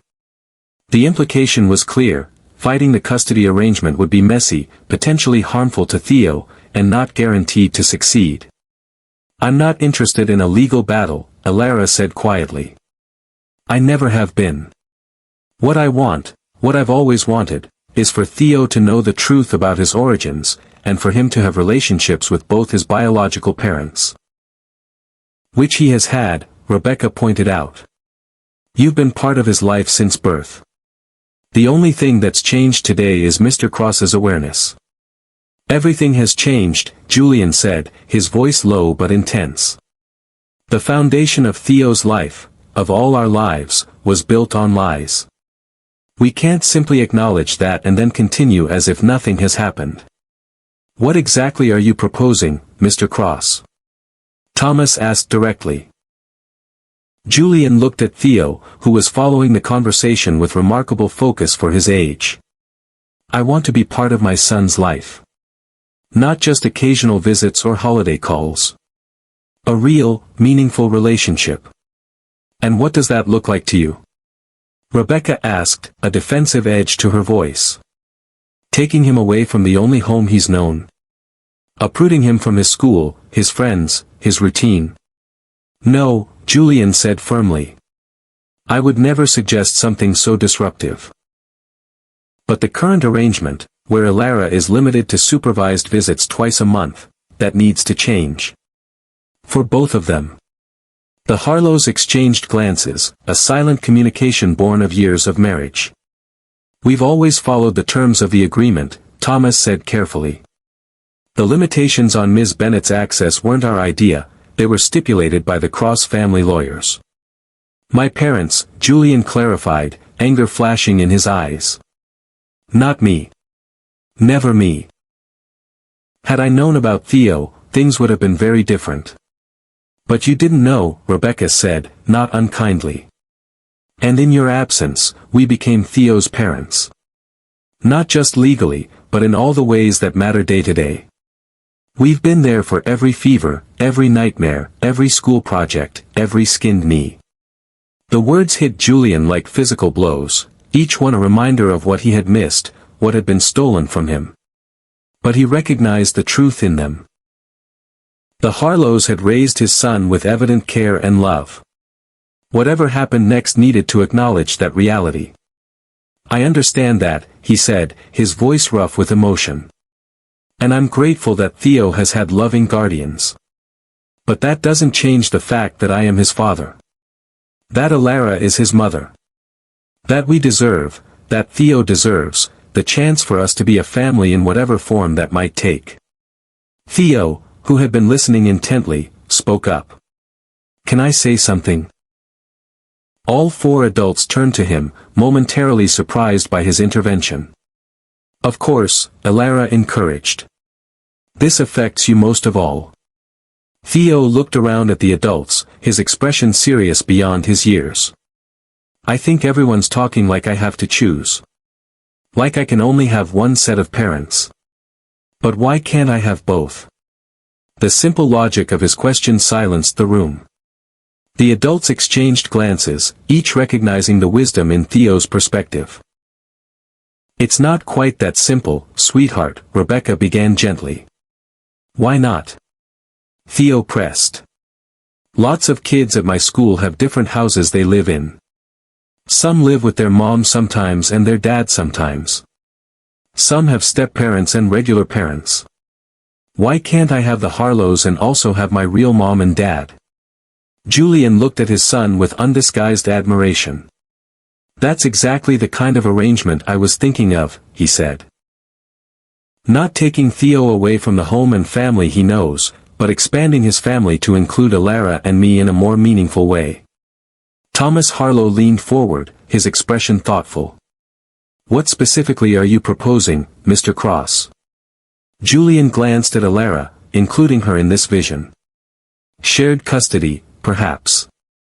Flexible arrangements that allow Theo to maintain his primary residence with you but spend significant time with Alara and me. No more supervised visits or artificial limitations. Just, a family. An unconventional one, certainly, but a family nonetheless. And where would this significant time take place? Rebecca asked, practical concerns evident in her tone. Your life is in the city. Your work demands are enormous. Are you prepared to commute to our town regularly? To adjust your schedule around a child's needs? It was a fair question. Julian's life as CEO of Cross Enterprises involved long hours, frequent travel, constant demands on his attention. How would he balance that with being an active, present father? I'll make whatever adjustments are necessary, Julian said firmly. My priorities have shifted dramatically in the past few hours, as you might imagine. Nothing, Not work, not the company, not my parents' expectations. Nothing is more important than building a relationship with my son. Elara watched him carefully, hearing the sincerity in his voice but wondering if he truly understood what he was promising. Parenting wasn't something you could delegate or optimize like a business process. It required consistent presence, patience, flexibility, qualities the corporate world rarely rewarded. It would require significant changes for all of us, she said quietly. New routines, new boundaries, new ways of communicating. It wouldn't be easy. Few things worth doing are easy, Julian replied, meeting her gaze. But I believe we can create something that works for Theo. That gives him the stability he needs while also allowing him to know all of his parents. The Harlows exchanged another look, their silent communication evident. After a moment, Thomas spoke. We would need to establish clear parameters. Legal agreements that protect everyone's interests, especially Theo's. Of course, Julian agreed readily. But agreements based on honesty and mutual respect, not coercion and deception. And what about your parents? Rebecca asked, the question they had all been avoiding. The Cross family has been influential in establishing the current arrangement. Do you expect them to simply accept these changes? Julian's expression hardened. My parents no longer have any say in my life or Theo's. Their deception has cost them that privilege permanently. They're still very powerful people, Thomas pointed out. With significant legal and financial resources. So am I, Julian said simply. And unlike 7 years ago, I'm now fully aware of what they're capable of. I won't allow them to interfere again. Theo had been following this exchange with growing concern. Are they bad people? He asked suddenly. My other grandparents? The question caught Julian off guard. In his anger and sense of betrayal, he hadn't considered how Theo might view the Cross family, his heritage. They made very bad choices, Julian said carefully. They valued the wrong things and hurt people in the process. But people are complicated, Theo. Few are entirely good or entirely bad. Will I meet them someday? Theo asked. Julian looked to Elara, uncertain how to answer. It was her child who had been taken, her life that had been most directly impacted by the Cross family's manipulation. That's something we'll need to discuss when you're older, Elara said gently. For now, I think we have enough new relationships to focus on, don't you? Theo nodded, accepting this answer for the moment. So what happens now? Today, I mean. Where do I go? It was the immediate, practical question they needed to address. The wedding had been cancelled. Julian's personal life was in chaos. The media was undoubtedly in a frenzy. Where would Theo spend the night? How would they begin this new chapter? I think, Thomas said after a moment's consideration, that Theo should come home with Rebecca and me tonight. To maintain some normalcy and stability while we adults work out the details of this new arrangement. Julian wanted to object. Having just found his son, the thought of being separated from him again, even overnight, was painful. But he recognized the wisdom in Thomas's suggestion. Theo needed stability, routine, familiar surroundings while processing the day's revelations. I agree, Elara said, seeing Julian's internal struggle. But perhaps we could all meet again tomorrow. Begin establishing our new normal. That seems reasonable, Rebecca agreed, visibly relieved that they weren't suggesting more dramatic immediate changes. Julian nodded reluctantly. Tomorrow, then. And in the meantime, I'll have my personal attorney, not the Cross family lawyers, begin drafting a new custody agreement for us all to review. With that tentative plan in place, they prepared to leave the hotel. The manager informed them that media presence outside had increased significantly. News of the wedding interruption and Julian's dramatic exit with Elara and Theo had spread quickly. We should avoid exposing Theo to that circus, Julian said firmly.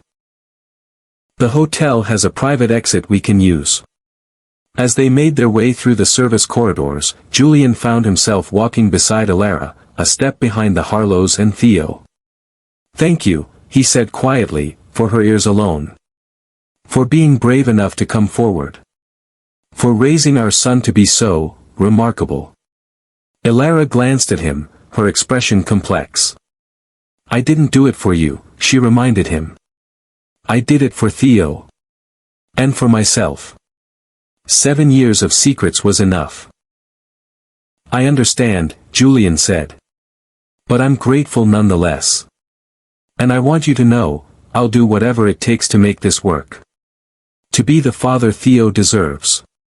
To make up for lost time."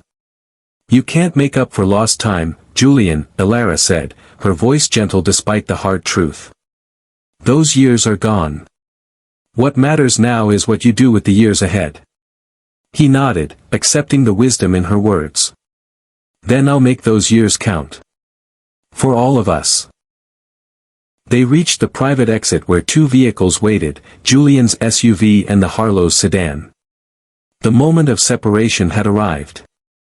Julian knelt before Theo, still awkward in this new role but determined to begin their relationship with honesty. "I have to say goodbye for now," he said. "But I'll see you tomorrow. And the day after that. And many, many days after that. We have a lot of catching up to do."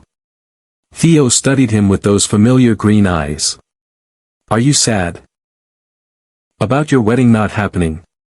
The question was so unexpected, so characteristic of a child's ability to cut to the heart of adult complexities, that Julian couldn't help but smile. "No," he said honestly. "I'm sad about the years I missed with you. But I'm not sad about the wedding.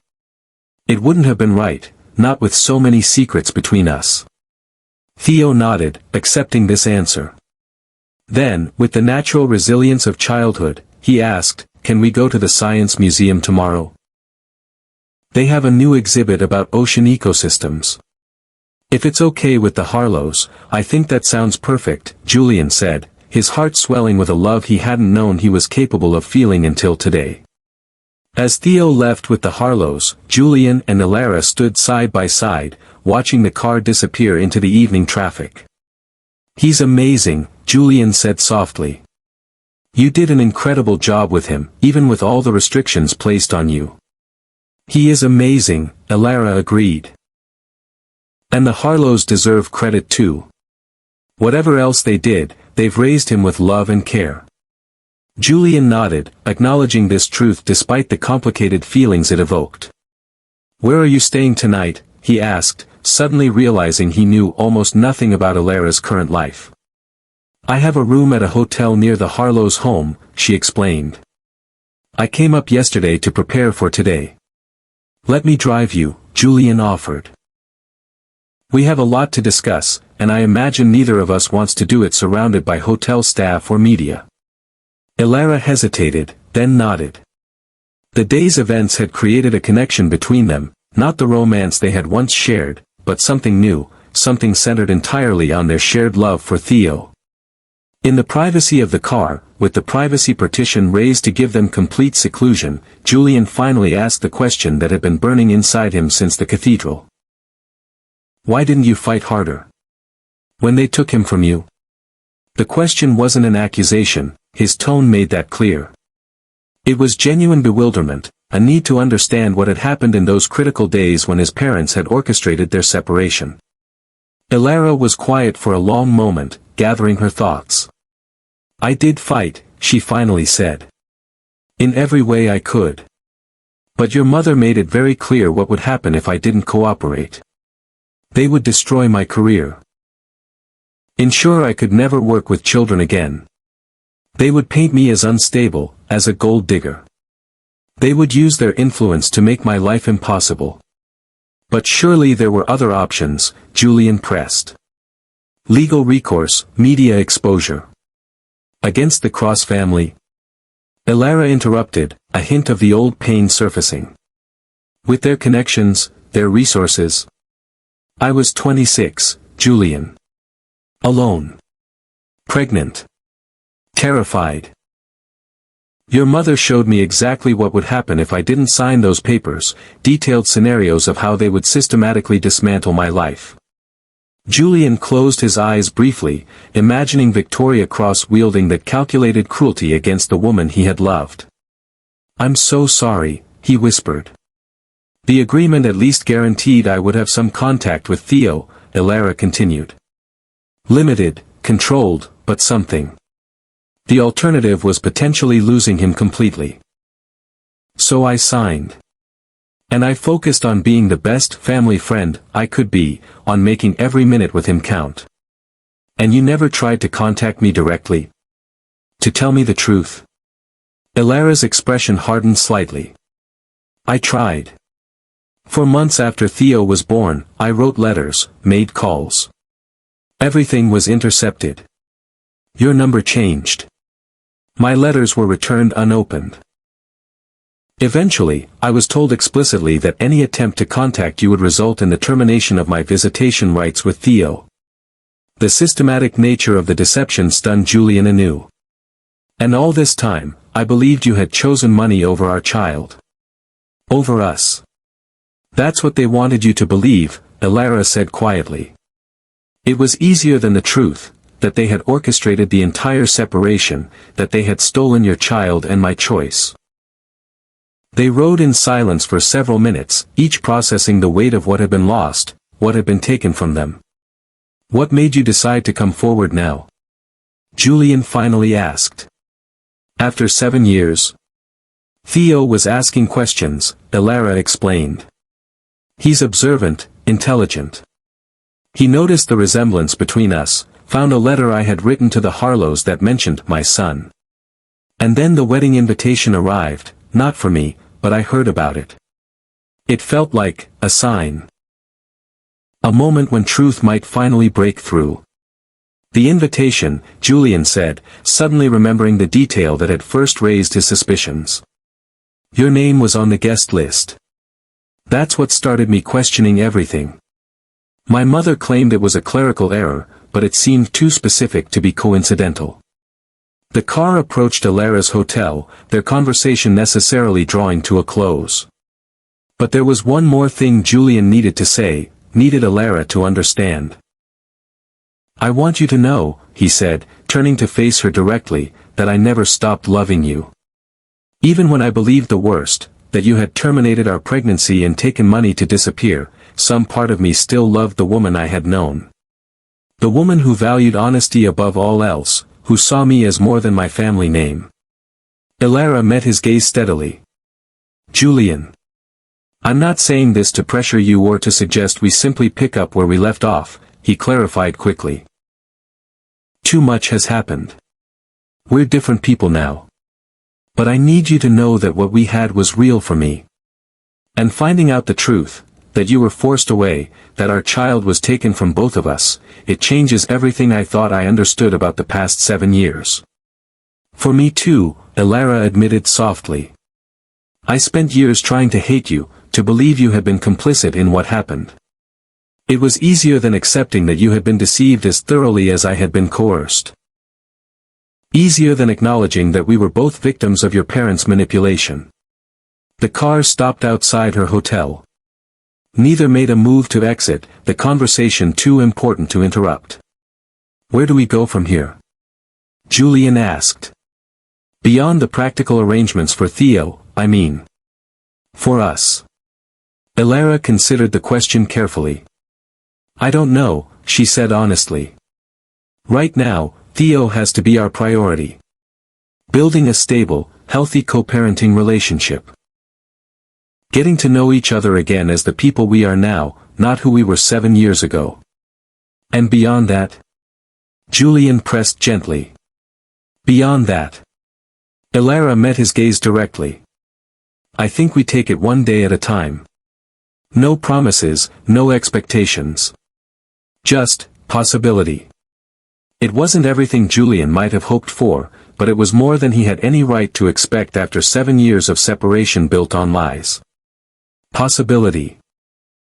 A future not predetermined or controlled, but open to what might develop naturally between them as they rebuilt their connection through their shared love for their son.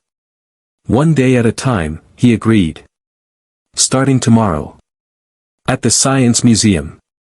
Elara smiled, a genuine smile that reminded Julian of the woman he had fallen in love with years ago. Theo will love that. He's obsessed with marine biology lately. I have so much to learn about him, Julian said, the reality of all he had missed hitting him anew. You will, Elara assured him. He's an open book, curious, expressive, eager to share his interests. Just follow his lead. As Elara prepared to leave the car, Julian reached for her hand, a brief, gentle touch. Thank you, he said again. For everything. For Theo. For the truth. For this second chance I don't deserve but desperately want. Elara squeezed his hand once before releasing it. Make it count, Julian. Not just for Theo or for me. For yourself. This is your chance to be the man you always wanted to be, not the one your parents tried to create. With those words, she exited the car, leaving Julian alone with thoughts of the past they had lost and the future they might build, a future based not on the Cross family legacy or corporate success, but on the simple, profound truth of family. Real family, chosen and cherished, not manipulated and controlled. Tomorrow would bring new challenges, legal negotiations, media scrutiny, the inevitable confrontation with his parents. But for the first time in 7 years, Julian felt truly alive. The emptiness that had haunted him despite his professional success was finally filled with something authentic, the knowledge of his son, the truth about his past, and the possibility, however tentative, of rebuilding what had been stolen from him. From all of them. If you've been touched by this story of truth, reconciliation, and the courage to begin again, please take a moment to subscribe to Mr. Ellington Love Lines. Your support helps me continue bringing these emotional journeys to life. The media frenzy surrounding Julian Cross's interrupted wedding and the revelation of his secret child dominated headlines for days. Speculation ran rampant. About Elara's motives, about the Cross family's involvement, about the future of Cross Enterprises under a CEO whose personal life had been so dramatically exposed. Julian issued a brief statement acknowledging Theo as his son and requesting privacy as they established their new family dynamic. Beyond that, he refused all interviews and declined to comment on the role his parents had played in the 7-year deception. Richard and Victoria Cross retreated to their estate outside the city, issuing their own carefully worded statement expressing surprise and concern about the situation while neither confirming nor denying their involvement in concealing Theo's existence. The calculated ambiguity of their response only fueled further speculation. Through it all, Elara maintained her quiet dignity. She continued her work at the Children's Center, politely declining the media requests that flooded her modest office. Her focus remained where it had always been, on Theo and his well-being as they navigated this new reality. The Science Museum visit the day after the wedding marked the beginning of Julian's relationship with his son. Awkward at first, uncertain of how to connect with this child who was simultaneously a stranger and a part of himself, Julian gradually relaxed as Theo's natural enthusiasm broke through the tension. Did you know that octopuses have 3 hearts? Theo asked excitedly as they explored the marine exhibit. And they can change color to match their surroundings. Even their texture. I didn't know that, Julian admitted, genuinely fascinated by both the information and his son's passionate delivery of it. Mom says I'm like an octopus sometimes, Theo continued, glancing at Elara who walked beside them. Because I can adapt to different situations. The simple observation carried more weight than Theo likely intended. He had indeed been adapting. To limited time with his biological mother, to the controlled narrative of his origins, and now to the sudden introduction of his father and the truth about his past. Julian exchanged a look with Elara over Theo's head, a moment of shared appreciation for their son's resilience and insight. These moments, small connections, shared discoveries, the gradual building of comfort between father and son, became the foundation of their new relationship. Julian adjusted his schedule dramatically, delegating responsibilities at Cross Enterprises to spend afternoons with Theo, to attend school events, to simply be present in ways his own father never had been. The Harlows, after initial wariness, gradually accepted the new arrangement. The legal agreement Julian's attorney drafted was generous and respectful, acknowledging their role as Theo's legal guardians while establishing substantial parenting time for both Julian and Elara. Most importantly, it removed all restrictions on Elara's access to her son, allowing her to be a full and equal parent for the first time since his birth. 3 weeks after the wedding Julian purchased a home in the coastal town where Theo lived with the Harlows, not to replace Theo's primary residence, but to create a space where he could stay during his frequent visits, where Theo could have his own room, where they could build memories together. The house was modest by Julian Cross standards, a comfortable beachfront property with a large deck overlooking the ocean, a yard where Theo could play, and enough bedrooms for everyone to have their own space when Theo stayed over. "It's perfect," Elara said when Julian gave her a tour. "Theo will love the tide pools just beyond the rocks." "I hope so," Julian replied, his usual confidence tempered by the newness of fatherhood. "I want him to feel at home here." "He will," Elara assured him. Children adapt more easily than adults. Especially when they feel secure in being loved. The observation was characteristic of Elara, insightful, compassionate, focused on emotional truth rather than material considerations. It was one of the qualities that had drawn Julian to her years ago, and one he found himself appreciating anew as they navigated co-parenting. Their own relationship remained carefully defined by Theo's needs. They were cordial, collaborative, increasingly comfortable in each other's presence. But neither pushed for more, both aware of the fragility of their new family dynamic and the need to prioritize Theo's adjustment above all else. Until the day Victoria Cross decided to intervene.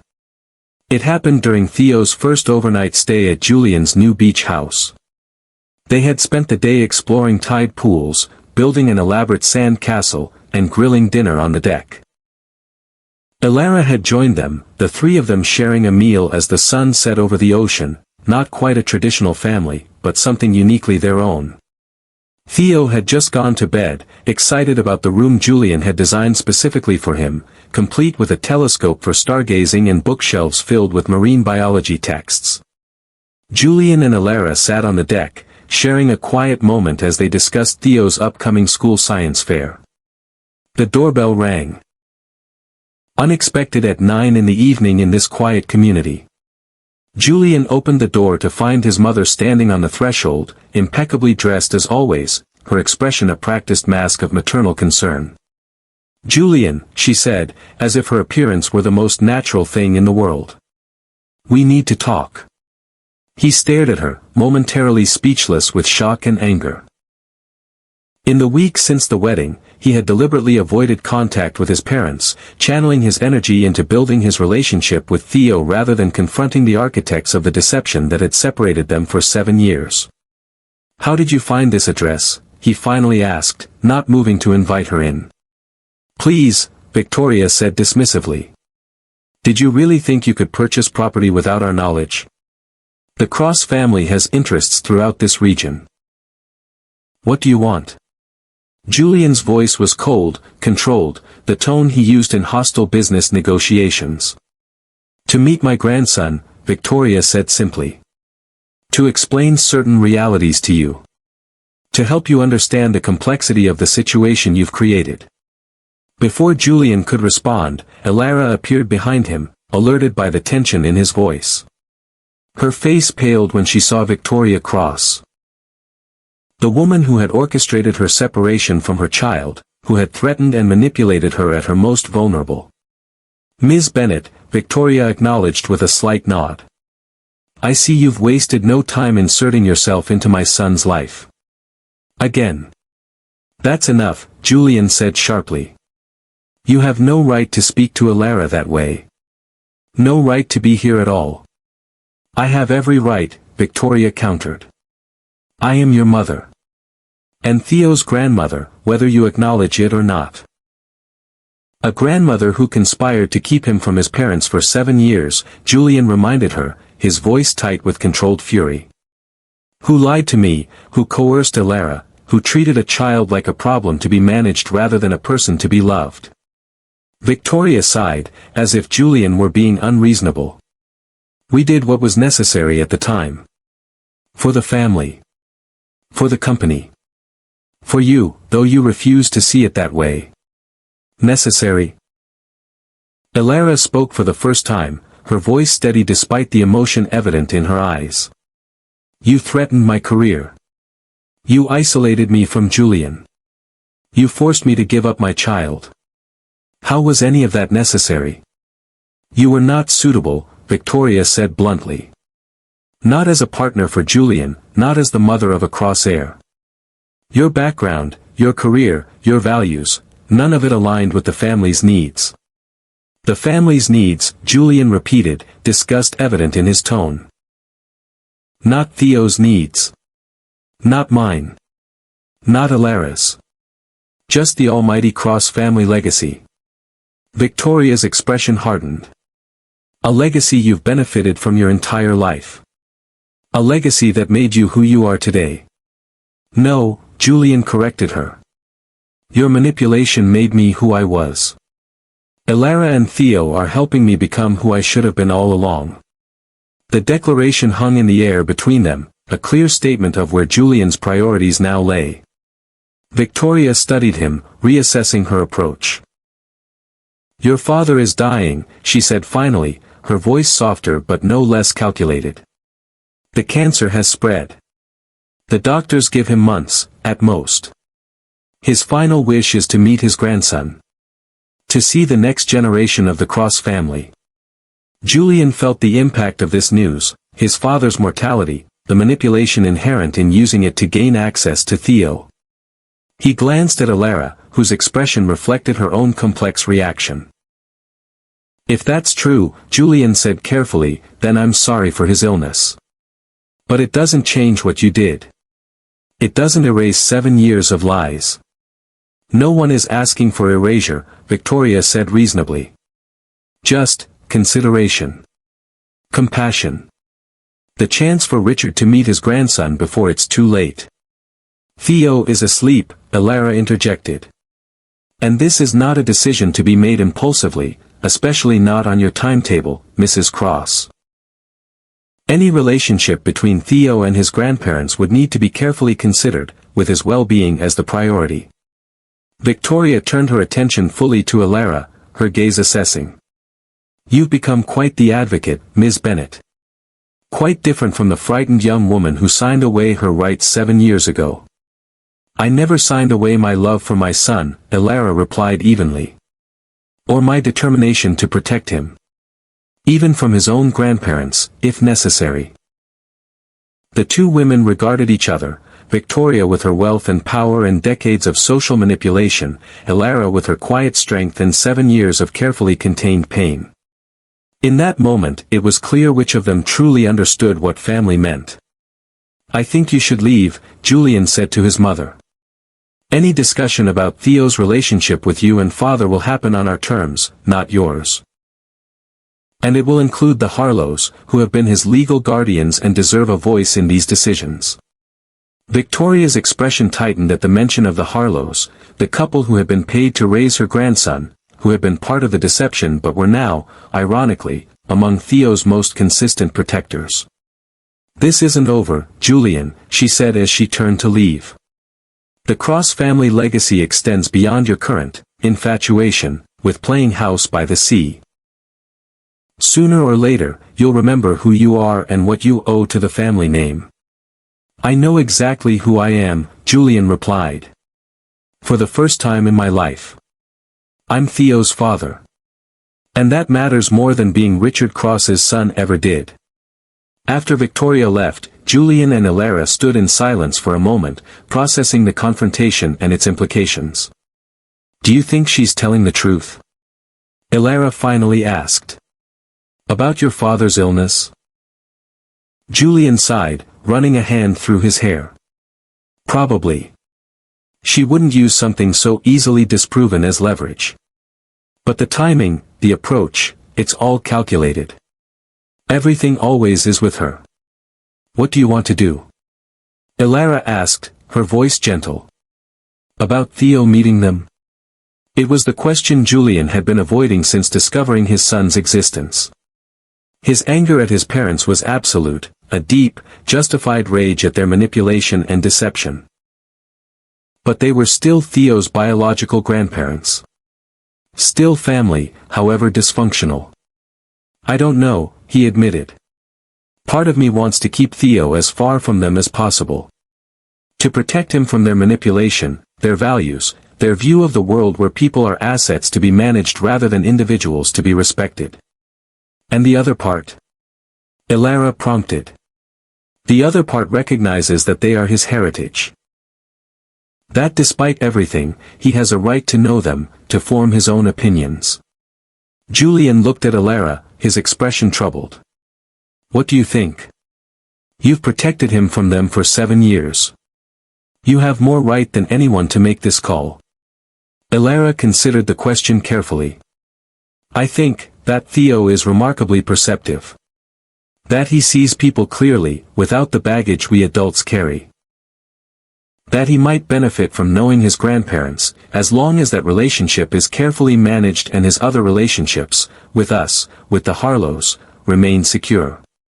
Julian studied her with undisguised admiration. How do you do that? How do you set aside your own justified anger to consider what's best for Theo so clearly? Practice, Elara said with a small smile. 7 years of putting his needs above my feelings. Of finding ways to be his mother even when I couldn't be called that. Of loving him enough to let the Harlows be his parents day to day because that was what the situation required. The simple explanation humbled Julian. While he had been building his empire, focused on success and achievement, Elara had been quietly demonstrating a different kind of strength, the strength to love without possession, to parent without recognition, to put Theo's well-being above her own desires. You're remarkable, he said softly. I don't think I've told you that enough. What you've done for Theo, how you've protected him, guided him, loved him, it's extraordinary. Elara looked away, uncomfortable with the praise. I did what any mother would do. What I had to do. No, Julian disagreed gently. What you did, maintaining that connection despite every obstacle, never poisoning Theo against anyone, creating a relationship built on truth and trust. That's not what just any parent would do. It's what an exceptional parent would do. Their eyes met, and for a moment, the careful boundaries they had maintained since reuniting seemed to waver. There was history between them, not just the shared love of their son, but the connection they had once had, the feelings that had created Theo in the first place. We should check on Theo, Elara said, breaking the moment. Make sure he didn't wake up during all of that. Julian nodded, accepting her redirection. Of course. They found Theo sound asleep, his face peaceful, one arm wrapped around the stuffed octopus Julian had bought him at the Science Museum. Standing together in the doorway of their son's room, watching him sleep, they shared a moment of perfect unity, two parents, connected by love for their child, by shared purpose, by the truth that had finally broken through 7 years of lies. Whatever came next. Whether Theo met his grandparents, how their co-parenting arrangement evolved, what might develop between them beyond their shared role as parents, would be built on that foundation of truth. Not perfect, not easy, but honest. Real. And for now, that was enough. If you've been moved by this story of family, truth, and the courage to begin again, please take a moment to subscribe to Mr. Ellington Love Lines. Your support allows us to continue sharing these powerful stories that remind us it's never too late to stand up for what matters most. 6 months passed. Seasons changed. Lives rearranged themselves around new truths and possibilities.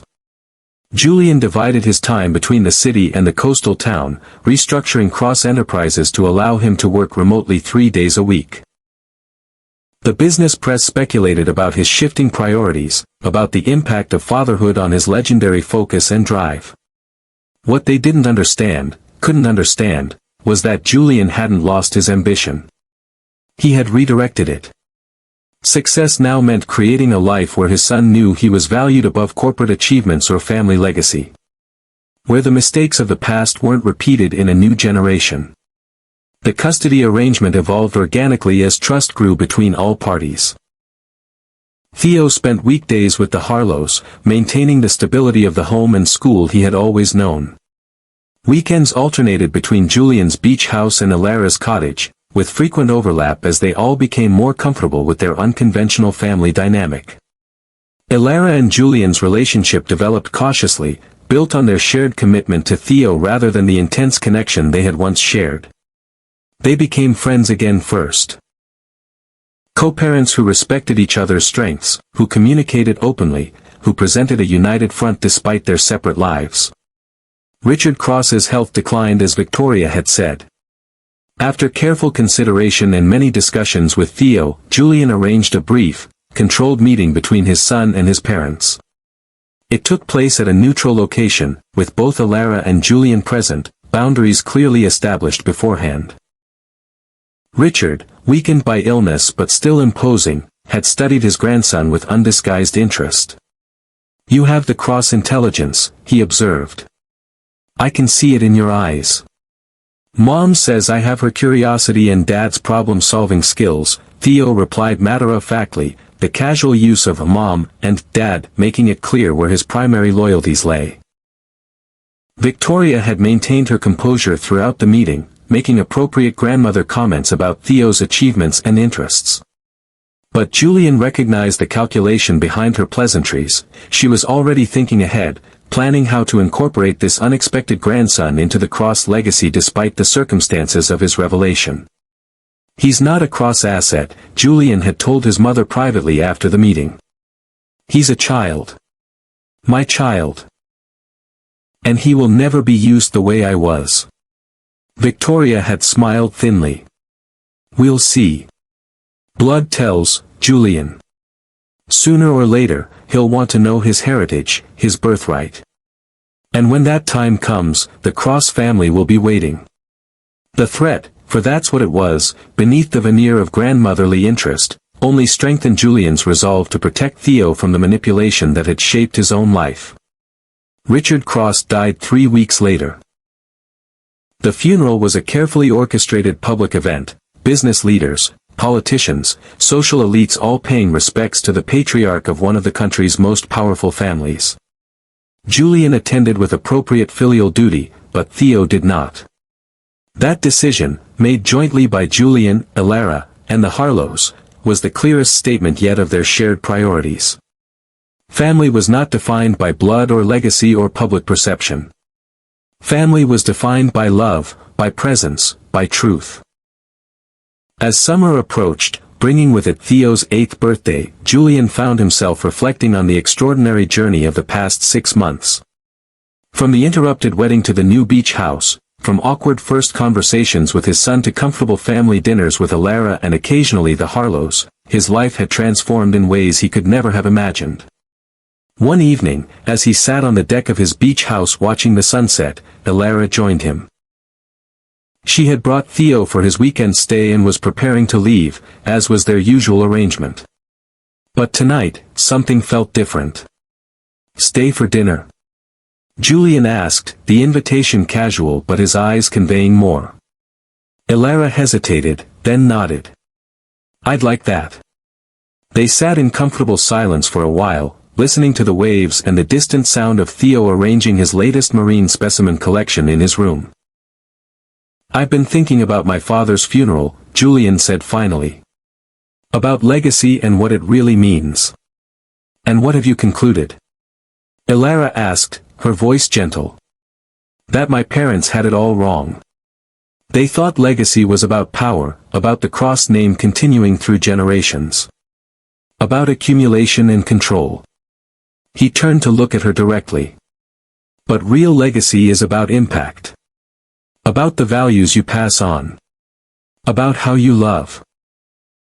Elara nodded, understanding the journey that had brought him to this realization. "Theo is lucky to have a father who understands that." "I wouldn't understand it without you," Julian admitted. Without seeing how you've parented him all these years, putting his needs first, teaching him to be curious and kind and honest. That's the legacy that matters. The compliment brought a soft smile to Elara's face. We're figuring it out together now. All of us. Yes, Julian agreed. And that's what I wanted to talk to you about. This arrangement we have, it's working well for Theo. He's thriving. But I've been wondering if there might be a way to make it even better. Elara looked at him curiously. What are you thinking? Julian took a deep breath, gathering his courage.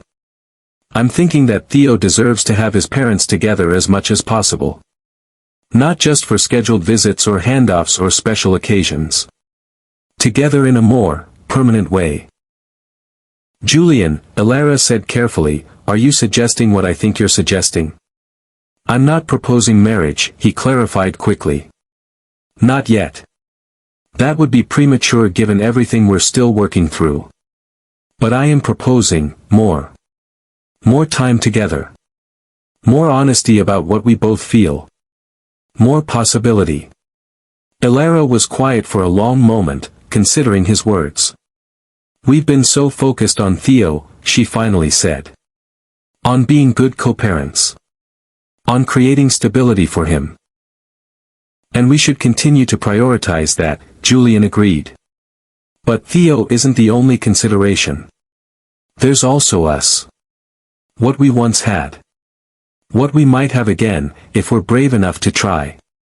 Are you sure this isn't just nostalgia? Gratitude for Theo? The natural closeness that comes from parenting together? Elara asked, her practical nature asserting itself. Julian shook his head.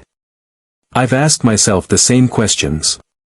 But the truth is, Elara, I never stopped loving you. Even when I believed the worst, that you had chosen money over our child, over us, some part of me still loved the woman I had known. And now, seeing who you've become, how you've raised our son, how you've handled everything with such grace and strength. I love you more than I did 7 years ago. The declaration hung between them, honest and vulnerable in a way Julian Cross, billionaire CEO, heir to a powerful dynasty, had rarely allowed himself to be. Elara looked out at the ocean, gathering her thoughts. I've been careful, she admitted. About my feelings for you. About letting myself remember what we had, what we might have again. It felt dangerous. Too much potential for disappointment, for complication. And now? Julian asked softly. She turned to him, her expression open, unguarded. Now I think that maybe some complications are worth risking. That Theo deserves to see his parents not just co-parenting effectively, but actually loving each other. If that's possible. It's possible, Julian said with quiet certainty. It's already happening, Elara. Every time we make a decision together about Theo. Every time we share a moment like this. Every time I see you with our son and realize how fortunate I am to have found you both again. Elara reached for his hand, the simple touch bridging years of separation and pain.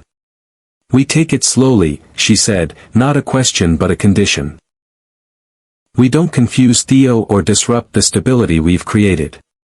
We build something new, not try to recapture what was lost. Agreed, Julian said, his fingers intertwining with hers. One step at a time. With honesty. With patience. With love, Elara added softly. From inside the house came the sound of Theo's footsteps, running toward the deck with the boundless energy of childhood. Mom. Dad. Come see what I found in the tide pool today. They turned together, hands still joined, to greet their son, this miracle who had brought them back together, who had given them a second chance at family, at truth, at love. Theo paused in the doorway, his eyes going to their clasped hands, a slow smile spreading across his face. He said nothing about it, just launched into an excited explanation of the sea star he had discovered, but the look of quiet satisfaction in his eyes suggested he had been hoping for exactly this development. Children, after all, often see more clearly than adults. They recognize truth when it stands before them. They understand, instinctively, that some connections are meant to be, even when circumstances and deception try to keep them apart. That night, after Theo had gone to bed, Elara stayed. Not in Julian's room, they were indeed taking things slowly, but in the guest room down the hall. It was a small step, a tentative beginning, but significant nonetheless. In the morning, Theo found them making breakfast together in the kitchen, moving around each other with the comfortable familiarity of people who had once known each other intimately and were finding their way back to that connection. "Are you going to get married?" he asked directly, the question catching both of them off guard. Julian and Elara exchanged glances, a silent communication passing between them. "We're taking things one day at a time," Elara explained carefully. "Getting to know each other again. But we care about each other very much." "Because of me?" Theo pressed, surprisingly perceptive for his age. "You're part of it," Julian acknowledged honestly. "You brought us back together. You gave us a reason to face the truth. But what's happening between your mother and me, that's about who we are together. About feelings that never really went away, even when we were apart." Theo considered this, then nodded with the simple acceptance of childhood. "Good. Because I think families should be together when they love each other." Out of the mouths of babes, Julian thought, marveling at his son's wisdom. "I think so too," he said softly, meeting Elara's eyes over Theo's head. The journey ahead would not be simple. There were still complications to navigate, the Harlow's role in Theo's life, Victoria Cross's ongoing attempts to influence her grandson, the public interest in their unconventional family story. There would be disagreements, adjustments, moments of doubt. But there would also be truth. And love. And the kind of family that wasn't defined by social expectations or corporate interests or carefully curated public images. A real family, built on choice rather than obligation. On honesty rather than manipulation. On love that had survived 7 years of separation and deception to find its way back to possibility. 3 months later, as summer reached its peak, they gathered on the beach behind Julian's house, now increasingly referred to as their house, though Elara maintained her cottage for the time being. Theo's 8th birthday party brought together the various branches of his unique family tree, the Harlows, who remained an important part of his daily life, Elara's parents, who had finally been allowed to know their grandson. Selected friends from school who knew only that Theo had recently found his biological parents. Notably absent was Victoria Cross, who had been invited but had declined, still adjusting to her diminished influence over the family narrative. As Theo blew out the candles on his cake, shaped like an octopus, his current marine obsession, Julian stood with his arm around Elara's waist, watching their son with undisguised love and pride. "Make a wish." Someone called, and Theo closed his eyes tightly, his expression serious as he considered his heart's desire. Later, as the party wound down and guests began to leave, Theo approached his parents where they sat together on the deck steps. "I didn't need to make a birthday wish," he informed them matter-of-factly. "Because I already got what I wanted." "What's that, sweetheart?" Elara asked, brushing sand from his sun-warmed cheek. Theo gestured between them, his meaning clear. "This. Us. Together." Julian felt his throat tighten with emotion. "That's what we wanted too," he said. "More than anything." As Theo ran off to say goodbye to his friends, Julian turned to Elara, taking both her hands in his. "He's right, you know. This, Theo, the truth, it's everything I never knew I needed. Everything the Cross Empire and fortune could never give me." As the sun began its descent toward the horizon, painting the sky in shades of gold and pink, they joined Theo at the water's edge. Together, they waded into the gentle waves, a family united not by convention or expectation, but by choice. By truth. By love that had found its way through deception and separation to create something stronger, more authentic than what had been lost. Some reunions are not planned. They arrive when the lie can no longer stand. When truth demands to be heard. And what comes after the revelation, after the confrontation, after forgiveness, is not a return to what was, but the creation of something new. Something honest. Something real. A family, redefined by love. Thank you for joining us on this emotional journey of truth, family, and second chances. If this story touched your heart, please subscribe to Mr. Ellington Love Lines for more tales that remind us it's never too late to embrace honesty and build the connections that truly matter. Your support means everything, and we look forward to sharing more stories with you.